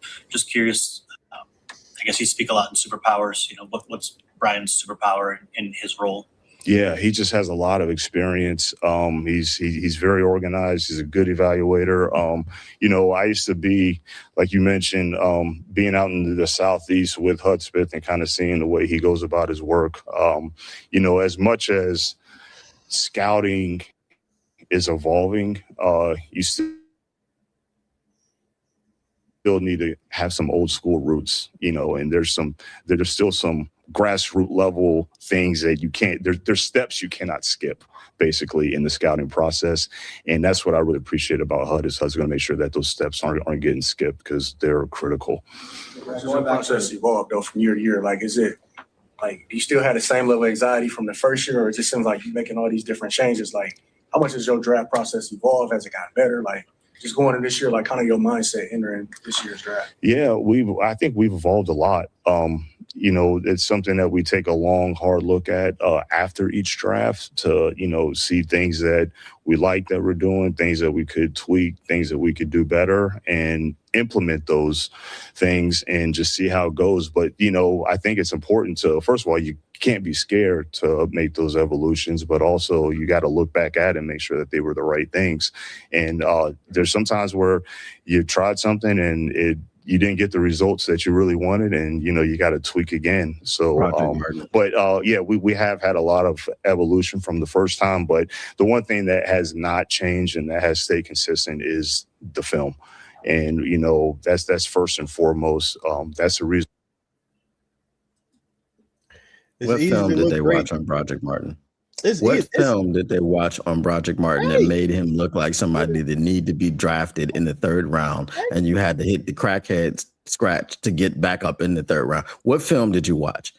He was watching Project Martin play guys my size. What you talking about? Look, I'm sure. Look, the highlights look great. Look, that's called context. I'm just saying. Look, hey, they took a chance. I feel like the thing with the underclassmen, because that's what we love. We love younger players. Everybody we draft, he wants to keep for 15 years. And then NIL happened, and there are a lot less of those players. So they start reaching every which way to get these super young players. And last year is when he started to get some of the older players. Some of them, right? Like I think he probably wouldn't have gotten Tate Ratledge or Isaac Tesla in the past, but now it's time to get with the OGs. He's evolving. They love that word. Evolve. Yeah, I want to retire that word so badly because evolution is just like, please stop. Yo, just wait. Use that after a good draft or something. Because nobody wants to hear that right now. It's their buzzword. All right. Reason why we're acquiring these players is to be good football players. So that part really hasn't evolved. That part hasn't changed, but we definitely made a lot of evolutions in other areas. Brad, going back to Brad's question about the offensive tackles for a minute. Yeah. It does seem like as many as 7 offensive tackles have been projected or mocked to go in the first round. Mm-hmm. Just what's your evaluation of the top of the offensive tackle class? And do you guys feel like that's a long-term need for you guys? I mean, I think anytime you can acquire an offensive tackle that's a good player, you know, I always think, you know, if you look at it like an offensive tackle or, you know, you call that premium position category, you know, I don't think you can ever really have enough of them. Those guys are hard to find. But, you know, you got to make sure that you get the right one. But, you know, I think there's some. This next exchange is completely ridiculous. I just want to prepare y'all for that. There's some good ones, you know. We'll just kind of see how it falls. What are the positions in your eyes? What are the premium positions? Well, based on what you guys have always said, no, but I mean, but you guys tell us what the premium positions are, right? position to his question. So I didn't know if you had your own definition of premium positions. So the positions that we did not draft in 2023, those are the positions, right? I mean, I think most people think pass rusher, quarterback, offensive tackle. So I don't know if you align with that. Your vision aligns with that. Yep. So. Agree. You lying ass. You agree? You agree that the edge rusher position is a premium position? You lying mother. Listen, you're going to have me up here cussing. Look, this was ridiculous. What are you doing, Brad? What are you doing? You can't say edge rusher, and then you're going to sit up here and say it's a premium position. I agree. I align with that. But you can't even say it out your mouth. Well, the guys we didn't draft in 2023. That's what you guys tell us. You guys say everything. The fact that this man hates the edge rushing position, it's infuriating. Why are you like this? Who made you the way that you are, Brad? Who made you the way that you are? Lord have mercy. We have a GM that can't say edge rusher. Would I be wrong if I said I like this response? No. Yes, you'd be very wrong. You know what I'm saying? I like having smart aleck answers to stupid questions. What do you mean? What do you see as a premium position? Like, that doesn't make any sense. You asked him about edge for 4 years now. Of course, it's a premium position, but he doesn't address it. Address it with who? He doesn't address it in a premium way. Let's say that. He addressed it one time because Jacksonville Jaguared.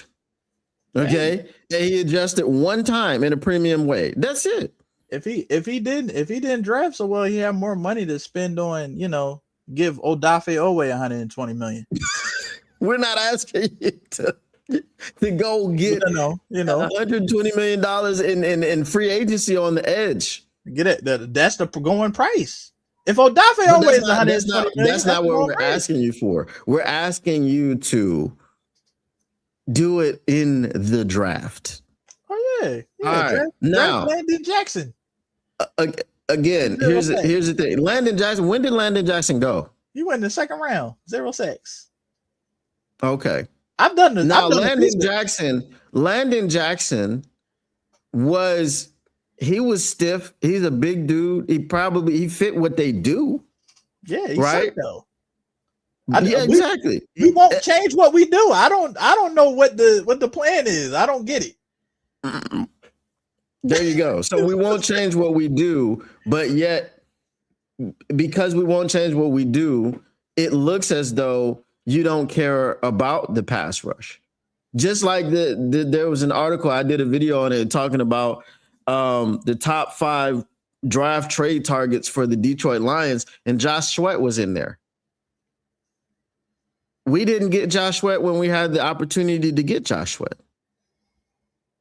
So why would we get Josh Sweat now? Because he don't got a choice. He chose Arizona over Detroit. That's really all. Huh? He chose Arizona over Detroit. That's really all. Okay. That's what I'm saying. Like he if we could trade for him, but at the end of the day, financial constraints. Exactly. At this point, we need to. The way they look at it, if they have money budgeted out in a particular way, that basically means he has to stick within that budget. And if he wants to keep within that budget, he's going to have to start trading his loved ones. They're family to him. Sam Laporta, Brian Branch, Kirby Joseph, they're family. Yeah, Sam Laporta and Brian Branch, who you don't have to see come back from injury to give them a contract. This is stupid. It's asinine, bro. Family. I got to see what you look like, especially in Achilles. I know he hasn't given him a contract yet, so I have hope. To be honest, I was looking like progress when he cut Josh Pascal. I was like, thank you, finally he's done it. But then we brought back Levi Onwuzurike, who was less healthy than Josh Pascal. We need a base end. We got to have one of them. We got to have one of them. No, we don't. You got Peyton Turner. Same. No, he sucked. Same as Levi Onwuzurike. At least Peyton Turner actually plays the position. Plays the position. I don't know. I mean, he doesn't play football. Does he play the position? Football. But he plays the position. I don't think he's going to make it through 2 weeks of training camp without getting hurt. He's Marcus Davenport. Levi Onwuzurike, how long is he going to make it through? One healthy season in 5 years. Just same as Peyton Turner. One healthy season. I mean, so let's continue. This is making me angry. At cornerback, I don't know if that's a premium position. How does Terrion's situation play into, any needs or, that you may have or what you may do in the draft? We've put out statements about that. There's no updates. With the draft development and re-sign model that you guys have implemented, how much harder is it now, given where you're drafting because of the success you've had, and also the fact that you've had fewer picks in the top 100 than say you did earlier in your tenure? How does it affect things? How harder is it to implement that model, the draft development re-sign, when you have fewer picks in the top 100 range? I mean, it doesn't really pose a challenge in terms of the acquisition of the players. There's a lot of different ways that you can navigate with having less picks. You might have a lot of picks, and that might not be the case on drafting in terms of what you trade, what you acquire, all that kind of stuff. But yeah, that's kind of what you want. If you can get a good football player that ends up fitting the vision that you had, and he makes it to where he's earned a second contract, that's really what you want. But that doesn't always affect it, but it doesn't affect like whether you have more picks or less picks. That model that we have used in the past, I don't see that changing with the amount of picks we'll have. I'm sorry, Brad, that drafting. And then as the defense is currently constituted, Yep. Are you confident that it's championship level at this stage? As the defense is. Yeah, I mean, those are our hopes. Look, we're never going to be satisfied in terms of where we're at. And that's what me and Dan are always constantly looking at. Man, we're always constantly looking at personnel and how to add more and tweaks and like all this stuff. Certainly from a schematic standpoint, that's more of a Dan question. But I know that we're looking at that all the time. So. You see, he just took a shot. He said from a schematic standpoint, that's a Dan question. I ain't gonna lie to you, man. Yo, I need some more Fishers. I need some, bruh, make it happen, kick some field goals, change the scheme, a lot of talent. I need all of that because we need to start having these conversations. Because at the end of the day, as much as people talk about Brad, he is hamstrung with some foolishness over here. Just saying. I like that shot. I wish he'd take more. Stop playing. That's a scheme issue. Talk to him. What's up about? So whatever you're saying, like how it looks right now at this day, then, that may not be the case because we're always looking to add and, evolve it and make it better all the time. The drafting challenge for you early on. The drafting challenge? Drafting challenge for you, how it's evolved over the year. Early on, you could take anybody, any position. You needed everything. Yeah. It's gotten more specific and I assume more difficult as it goes on. Do you feel at this stage even more pressure to target what appears to be specific needs? Not really. Actually, I think sometimes you can get in trouble by doing that just because you might start to reach for a certain player because you feel like you need that position, and you never want to feel that way when you select a player. You pass up a really good player that you liked even more, but there is a question mark on your roster, so you just go ahead and you get that player that you weren't as excited about. It's hard to sleep at. I know for me, it's hard to sleep at night when you do that, when you don't really get the player that you really, really wanted because you reach for a need. And if that you already reached for it. So you already reached for a player that you weren't as fired up, but he fit a certain position. And then what if the player shows or demonstrates the reason why you weren't as fired up about him? So now you've reached for the guy and now the guy's not even performing up to standards. the same reason why you had a reservation about him, now you're really in trouble. So that's why I think you got to be careful with You that. have done that before, reaching, which you regretted? No. You haven't? Not that I can remember. Just Why?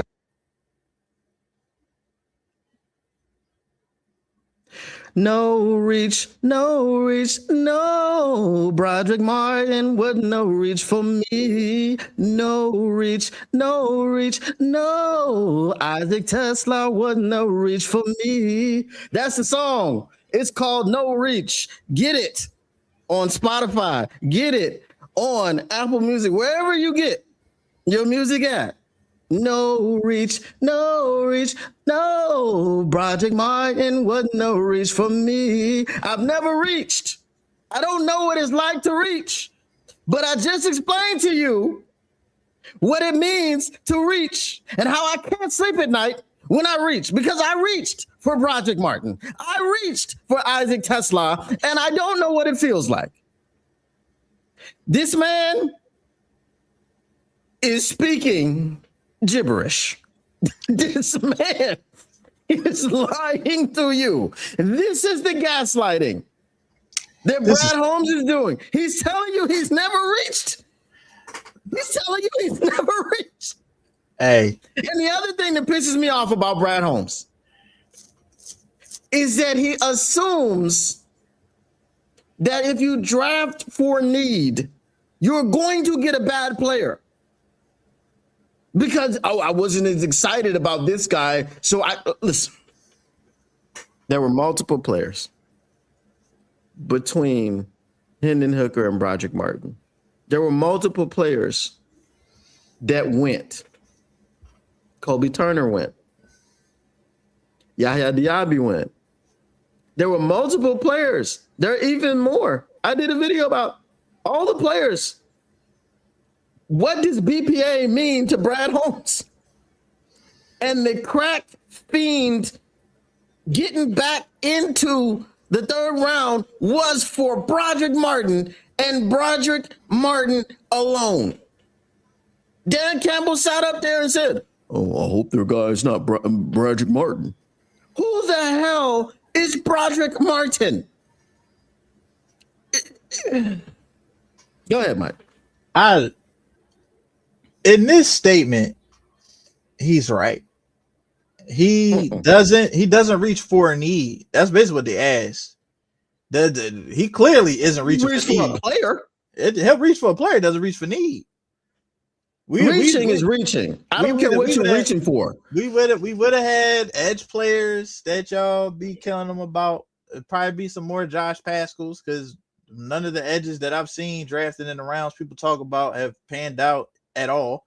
But at the end of the day, you know, the only draft in which he really missed out on quality talent was the draft right after he just drafted 3 defensive ends. And I stand. What 3 defensive ends did he draft at? He drafted Hutch. He drafted Josh Pascal, confirmed defensive end. And you know what I'm saying? Garbage. And then he drafted James Houston. Right? Who he didn't keep. You know what I'm saying? Hey, I don't care if he keep him. I'm talking about at the end of the day, he had him in 2023. That's the only draft that you can say, hey, he missed on quality defensive end talent that fit our team. But he told you that you never can have enough of those guys. Hey, so he lied. So you miss on quality defensive end talent because you reach for Broderick Martin. If you're going to trade back up into the third round, you trade back and you grab Yahya Diaby.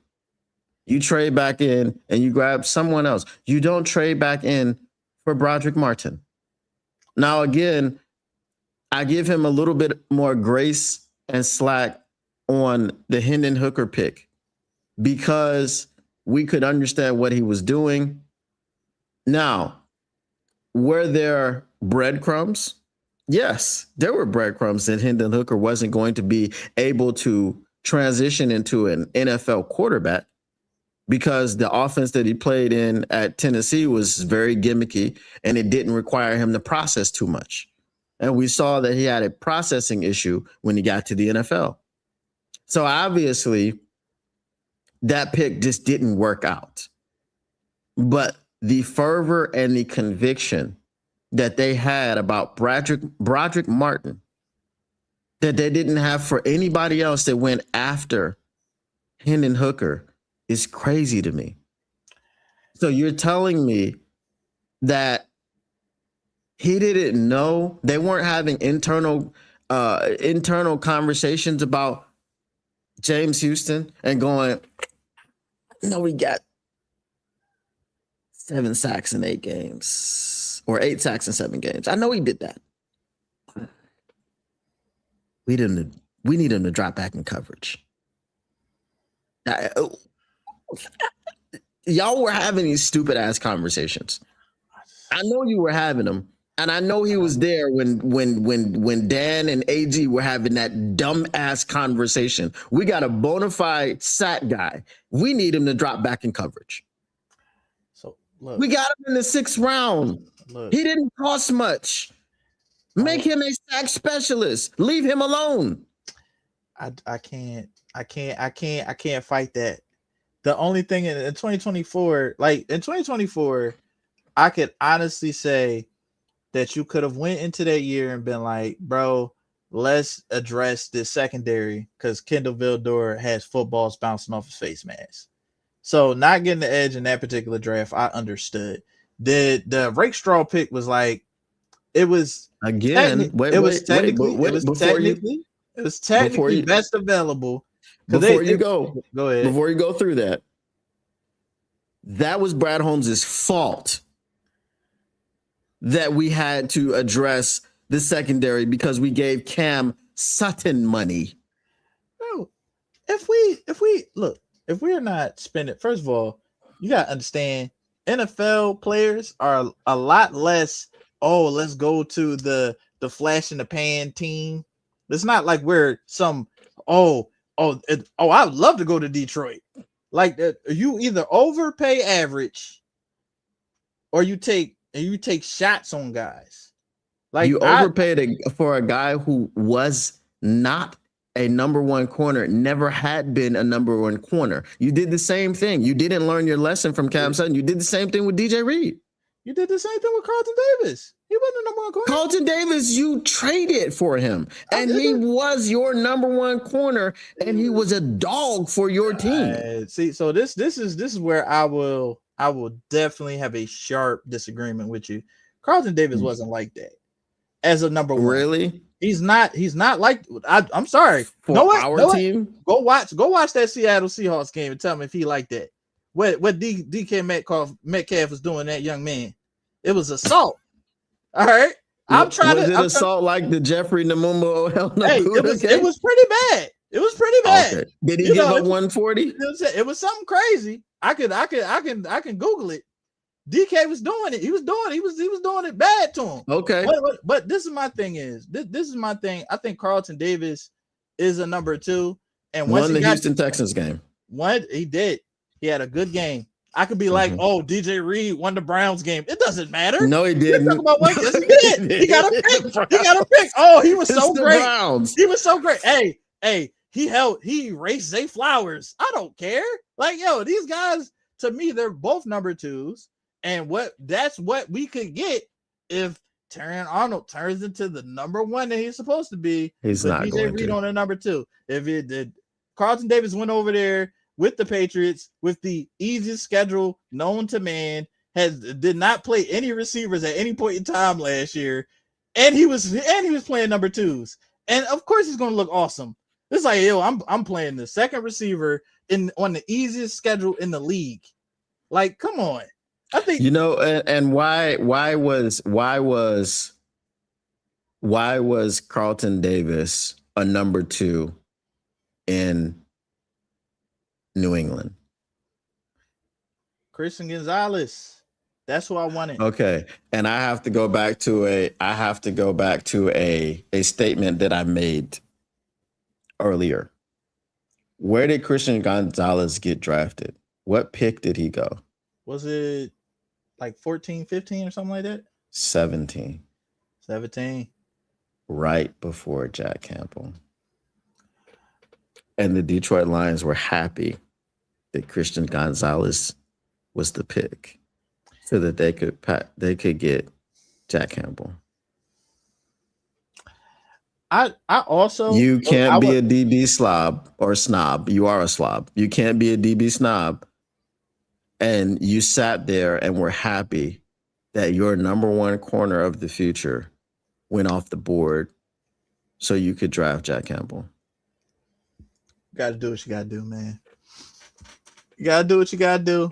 I don't agree that they... But go ahead with the Ray Straw thing that you were going to say. No, the Ray Straw thing I was going to say, like, at the time of the draft, I didn't like the fact that we were like tripling down on corner because we already had traded for Carlton Davis. We already picked Terry Arnold.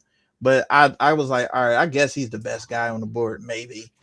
But who knows what he can be? Like, I'm not going to say I believe in him. I probably got a 7% belief in his Ray Straw at this point.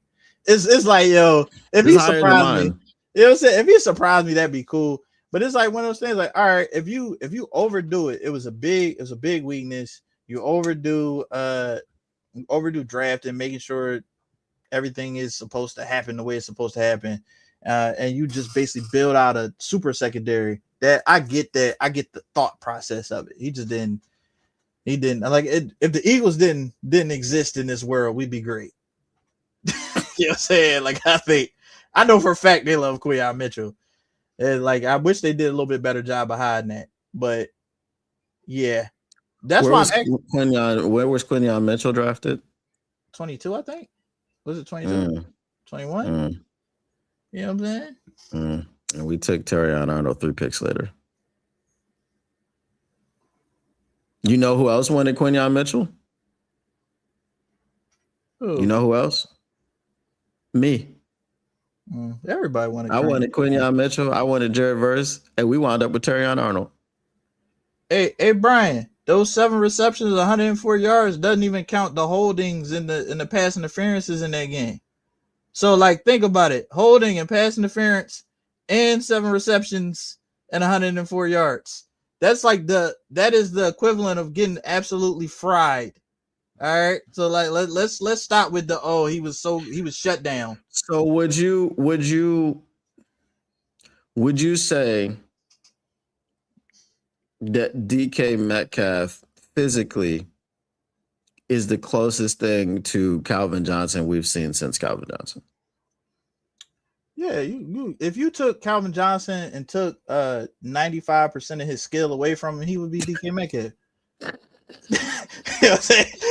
You just say, you know what I'm saying, like all flexibility, all route running. You know what I'm saying, all the hands, like you bring him down to 5% is Calvin Johnson. DK Metcalf physically, he imposes a difficulty for most corners. Physically. Obviously, he doesn't have the skills. He doesn't have the tool bag and the skill set that Calvin Johnson had. He also mentally doesn't have that. He's a crash out. Yeah. I mean, he punched a fan in the face. Super stupid.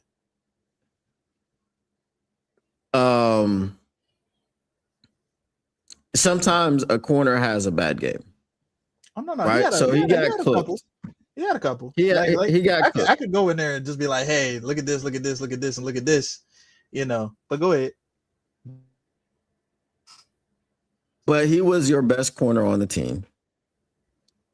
He was very good for the team. He was on a defense that helped you to get 15-2, and then everybody got injured. I think had everybody not gotten injured, Carlton Davis included, that we could have made a Super Bowl run with Carlton Davis. The way he was playing, warts and all. Right? Do you feel that way about DJ Reed? Nah. Okay. Nah, I don't feel that way. Like, it's one of them things like, hey, maybe if he can find a way to keep his hamstrings together we might be able to see. But them things snapping off they snapping off the bone. No, I mean, I'm just saying, like, if you look at it, if you he look was at getting cooked by Romeo Dobbs week 1. I mean, and then people were like, "Oh, he got a pick or 2 picks against the Browns." Man, it's the Browns. Don't nobody care nothing about the Browns. He played well in spots, but what I will say is that the defense that we have been running is foolishness. It's just been foolishness, and you're putting the corners at a disadvantage. And he had some good games. Did he play at the level Carlton Davis? No. But I asked you this. I want to ask you this question. Would you have felt comfortable giving Carlton Davis a sizable contract with no injury guarantees for the team and no outs? I mean, at this point in time, bro, like, if it led to DJ Reed, yeah, right. If it was going to lead to us not having to throw away money, because this is what you've done by signing DJ Reed and giving him $16 million. I'd rather have Carlton Davis at $20 million and the risk of injury, because that's what DJ Reed gave you. He gave you a whole lot of money with no production and injury. We wasted money. I'm not even going to defend the DJ Reed situation. I'm just saying, so you asked me a question, knowing what I know, I definitely would have been comfortable with it. So, okay. All right. I ain't mad at it. Because DJ Reed is butt cheeks. I think the defense that we run has to change, though. Like, it does. But you know who was able to thrive in that defense? Carlton Davis. You know who looks like ass cheeks in that defense? DJ Reed. But that's not fair to DJ. He didn't have elite safeties last year helping him out. Like, you can get away with some stuff with Kirby. And the defenses that we were running with Aaron Glenn are not the same as what we were running with Kelvin Shepard. With Kelvin Shepard, it's just not the same. But guess what? Kelvin Shepard's our defensive coordinator. When you had the opportunity to go and get Brian Flores, and you had the opportunity to freaking get Jim Schwartz, you had the opportunity, but you didn't do anything. You just kept them. I got nothing to do with that. I talked to Dan. I have not, because I was cool. I didn't really care who we got as an offensive coordinator. I felt like Dan had I was wrong. I believed in Dan Campbell. I was like, yo, Dan is an offensive guy. He can just kind of like keep it status quo. We can figure it out. But I really wanted Dennis Allen or somebody along those lines. I just couldn't believe that we didn't at least interview some guys. Are we stuck with the outside cornerbacks we have on the roster? Honestly, bro, I'm drafting some 4th, 5th rounders, and I gotta pick up some Jalen Watson types. I gotta pick up some guys that can come in and start for me at corner, or at least push the guys that we got. Because I just, bro, you know what, you know what, we're stuck with DJ Reed because we paid him $16 million a year. Oh, we can cut him at the end of this next season. Okay, but we're stuck with him for another season. You gotta do what you gotta do, man. It is what it is. Like, I got a question. Like, why are we not allowed to play zone? It's like, what law says we can't play zone coverage? Like, we can't go too high defense. We can't do nothing nobody else is doing. We have to play man, and we have to play man with no help over top. Listen. So Kelvin Shepard saw what happened when Jeffrey Namumbo Ohel-Nokuda shut down Justin Jefferson. And then the next week when DK Metcalf was talking mess, he saw how Jeffrey Namumbo Ohel-Nokuda got turned loose by AG and said, go get back. Go show that man that you can be out there on an island with him. and he said 140 yards and a tutty later. That's what I need to do for my corners all the time. All the time. Listen, I've said this before. People know this. I'm a former corner. I would fashion myself or fancy myself as a shutdown corner. Press man was my favorite coverage because it allowed me to emasculate you, take your cookies and your manhood when you couldn't get off the line. A guy that was shorter than you, had more leverage than you, but was faster than you for sure. Right? So I loved playing press man coverage. I didn't care who was. I don't even remember what my safeties were like. Right? I don't remember. I know that the corner on the other side of me was butt cheeks, which was why I was making plays across the field all the time. We don't have that ability. You have to be a certain kind of corner to be playing press man or man coverage. We play so much man coverage, but don't play press man because none of our corners can press. How are you playing man coverage without pressing? And that's your base defense. You're always doing this. I think Terrion turned the corner when he started pressing. That's why I'm not gonna lie to you, right? I think Terrion, the best thing that ever happened to Terrion was that darn podcast. Cause sitting down with Patrick Surtain every week, all of a sudden he starts acting like an actual corner. And then now he's injured and also maybe going to prison. But hey, somebody need to tell him he's not Cam Chancellor. Stop trying to blow people up. Like, what are you doing?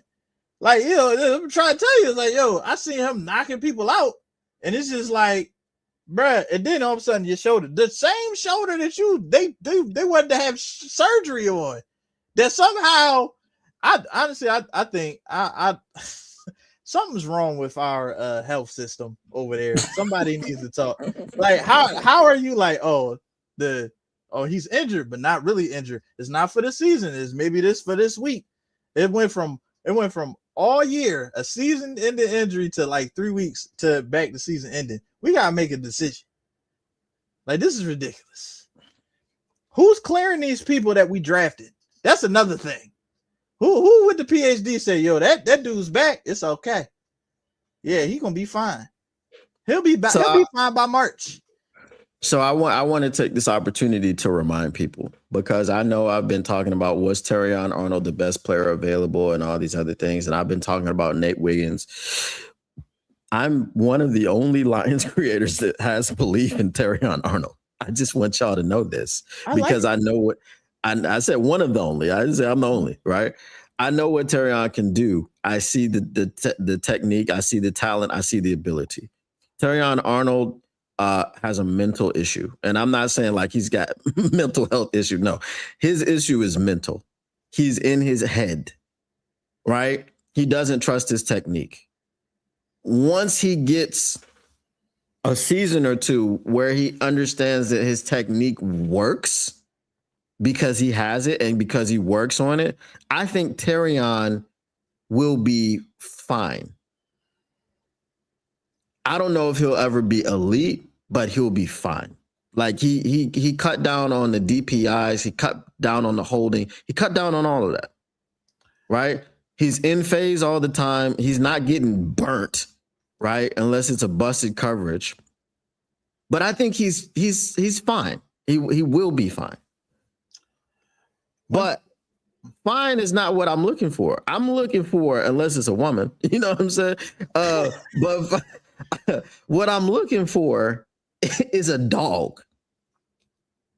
That's what I'm looking for.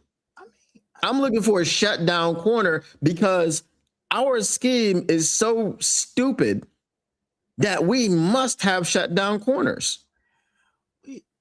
We don't rush the passer until third down. Everybody else rushes the passer every down, right? It's like, hey, like, how often do you see the Broncos take Nick Benito out of the game? You just don't. He's just playing. You know what I'm saying? Hey, Nick Benito doesn't even weigh enough to be a linebacker for our team. So what you got Nick Benito being a corner, a safety? No. I forget who it was. Levi Onwuzurike. Mm-hmm. We drafted Levi Onwuzurike over. Are you ready for this? Mm-hmm. Nick Bolton. Hey, you know, when you said Nick Bonito, it just hit you. Yeah. Mm-hmm. But for me, when you look at I forgot what I was talking about. Go ahead. You said Nick Bonito is too small to be a linebacker for us. Yeah, like it's just like before that though. I forgot where I was talking about, but you can go ahead. Are we gonna finish the interview? I forgot about it. We're gonna finish this. We're gonna finish this because there's one more crash out coming. There we go. Are you saying that I have? Well, no, you said you hate that feeling when. I just know like we've never done that, but I can only imagine like that's a hard you can't take a player that you're not fired up about because he plays a certain position. And then the reason why you weren't fired up about him, he shows that on the field. And that's why you had reservation for him. And so now you got to. Why do you have to draft bad players because you're not fired up about them? Why? Why is that the only correlation that you can make, Brad? It freaking pisses me off. Anyway, that's not the crash out. Double whammy, So no, we haven't done that. We only take players that we're really excited about. Brad, organizationally, if there was a player out there, obviously not a quarterback, who you thought could put you over the top, even though there's no guarantee you'd get to the Super Bowl, would you, for lack of a better term, after picks, go all in, whatever word you want to use? If you guys felt that there was a guy out there that would, in your mind, pretty close guarantee get to the Super Bowl. Absolutely. Yeah. If it's the right guy. Yeah. I mean, you guys know me. I feel like you guys get mad at me sometimes. I do that too much sometimes. I'm waiting for the lie. What? Hey, I'm waiting for the lie. When have we ever gone all in and done a damn thing? Can Isaac Tesla? When have we ever gone in? When have we ever said at them picks, we're going to take this player who can put us over the top? When have we ever made a trade? When have we ever made a free agency signing? When have we ever traded up in the draft and got this one guy that we think that could take us over the top? What the filth are you talking about, Brad Holmes? Are you freaking kidding me? When? We do it too much? When? He never. We've never done it. We've been begging you to do it, Brad. We get mad at you because you do it too much. Too much. When? Name the player. Too much. What are you talking about too much? You've never done it at all, ever. Les Snead has done it. Les Snead, you must have had a dream and woke up and was like, I'm Les Snead. Les Snead has F'd him picks. All the time he F's him picks. He has a pornographic relationship with them picks. He's always effing them. Okay? Right. Howie Roseman, that's F them picks. You have never F them picks. You, Brad Holmes, are a virgin when it comes to effing them picks. You've never done it. Oh, what are you talking about? He trades them picks all the time, man. He trading the picks all the time for players who are not established. Is not effing them picks. That's what he said about the draft. Trade picks for players who are established. They were talking about the draft. He traded up for Jameson Williams. He traded up for Isaac Tesla. He's trading up. He said people hate the fact that I do it. Mike, that's what I'm saying. Mike, you have to stop this. You have to stop your sentence. You have to stop your sentence. You have to do another sentence. You have to say he traded up for Jameson Williams. Then you have to do another paragraph. Mm-hmm. And then you can come back and say he traded up for Isaac Tesla. Because what you're not going to do, is sit up here and have those two people in the same sentence. Jameson Williams and Isaac Tesla. We're not doing that. That's not allowed. We're not doing that. Look, the first year Isaac Tesla, we got more out of the first year Isaac Tesla than J-Mo. You know why? Because J-Mo was injured. Hey, you trade a bunch of picks to go get an injured guy. You got to make it happen. That's an F them picks moment. That's a But you know what? You believe so much. We knew what J-Mo was gonna be. No. We knew what J-Mo was gonna be. He keeps knowing, and unfortunately, sometimes he knows the wrong guy. He just knew. Oh, I know Broderick Martin is gonna be great. Let me trade the rest of the draft. I don't care. You know, say, hey, he believes in these kids. I mean, not him. Everybody. And even those fans out there of the lighter hue that have a problem with J-Mo because the way he looks and the hue of his color. You know what I'm saying? Hey. But you knew J-Mo was a dog. He done lit 15 picks, 15 third round picks on fire. We acting like he cares about picks. I'm just saying. He keeps whoosh. Terry Arnold, whoosh. You know what I'm saying? Jameson Williams, whoosh. I don't see. Look, light them on fire. Hey, look. Okay, so here's what I mean about F them picks. This year. What did the Baltimore Ravens give up for Max Crosby before they scuttled his physical? They gave up 2 first-round picks, right?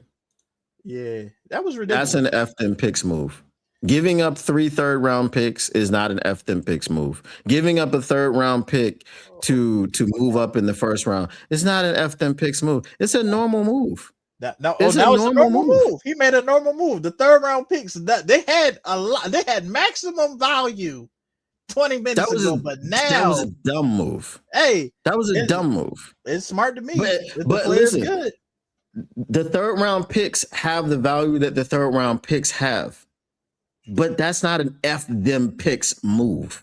You can't say F them picks if you're talking about anything outside of the first 2 rounds. And this what I'm saying. Now I understand the F them picks. You want to trade 4 fourth round picks or 4. You want to trade 4 fifth round picks and be like, well, you said F them picks. No, nobody cares about those. Clearly they do. You can't care and then not care at the same time. They do. You know, it's coming up now. I care about third round picks, but not to the level where you pick. You use 3 third round picks, and I'm like, oh, that was a move that said F them picks. Right. If you could realistically use 3 third round picks and get Max Crosby, that would be a different story. But you use 3 third round picks to get a rookie wide receiver. So they don't have that type of value where you go, we are all in. If they trade every pick that they have from the 4th to the 7th round of this draft, that doesn't say we are all in because you weren't going to get a super huge amount for the 4th through the 7th round. The 3rd round picks are going to get you serviceable guys. They're going to get you guys that can help you. Maybe they'll turn it, if you use them in the draft, maybe they'll turn into Kirby Joseph. Maybe they'll turn into Aleem McNeil without injuries, right? But also in the trade deadline, during the season, they can get you a guy who's serviceable that can help you. But those are not F them picks moves. F them picks is really first rounders.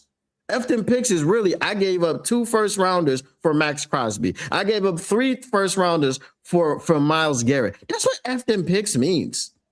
It doesn't mean what he's talking about because I trade up and down in the draft. Come on now. That's not what that means at all. So I get you, but I'm saying, well, as far as Brad Holmes is concerned, maybe, just maybe, he's just sitting there like, hey, if I get the chance and somebody says yes, I'll make it happen.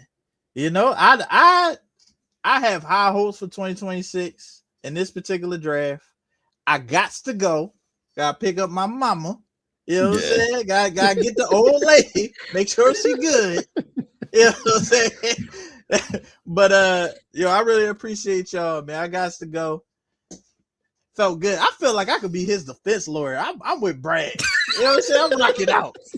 You know what I'm saying? I stand alone on this island. I don't care.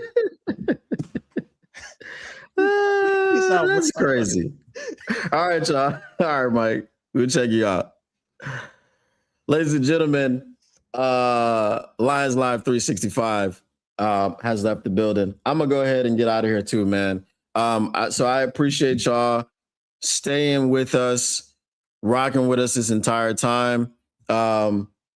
It was a long show, but we had to talk about.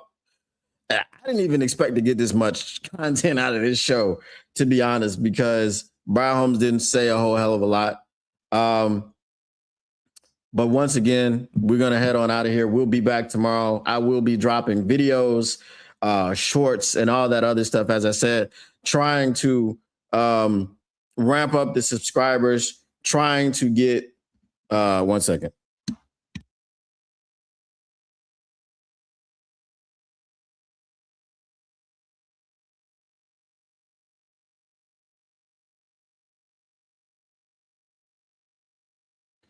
Trying to get to 1,000 subscribers before the draft. I'm about 40 away or something like that.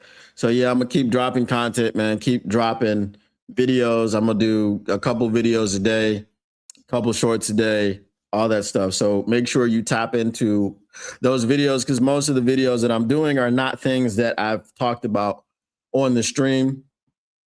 So it's different type of content. So make sure you support your boy. Make sure you share all this content with everybody else. I know that I think probably all of you in here are subscribers. And if you're not a subscriber to Motor City Cats, what are you doing? What are you doing? Matthew Bond says, I'll help you out. I appreciate you, Matthew Bond. So go ahead and make sure y'all do that. All right. So can't we went over like that? I can't believe we went over like that. Yeah, it's all good. I knew it was going to be a longer show, but yeah, it was a whole lot longer than I was. But all right, y'all. Once again, the Motor City Cats R&D back at it. We came to give you stats, not none of that static. Whatever you do, make sure you keep your Lions news pragmatic. And we'll put this up here before we go. It says check out Lions Live 365 to send the cats go crazy. Especially make sure you check us out. And we'll get the Send the Cat schedule together. All right, y'all. We are out of here. Peace.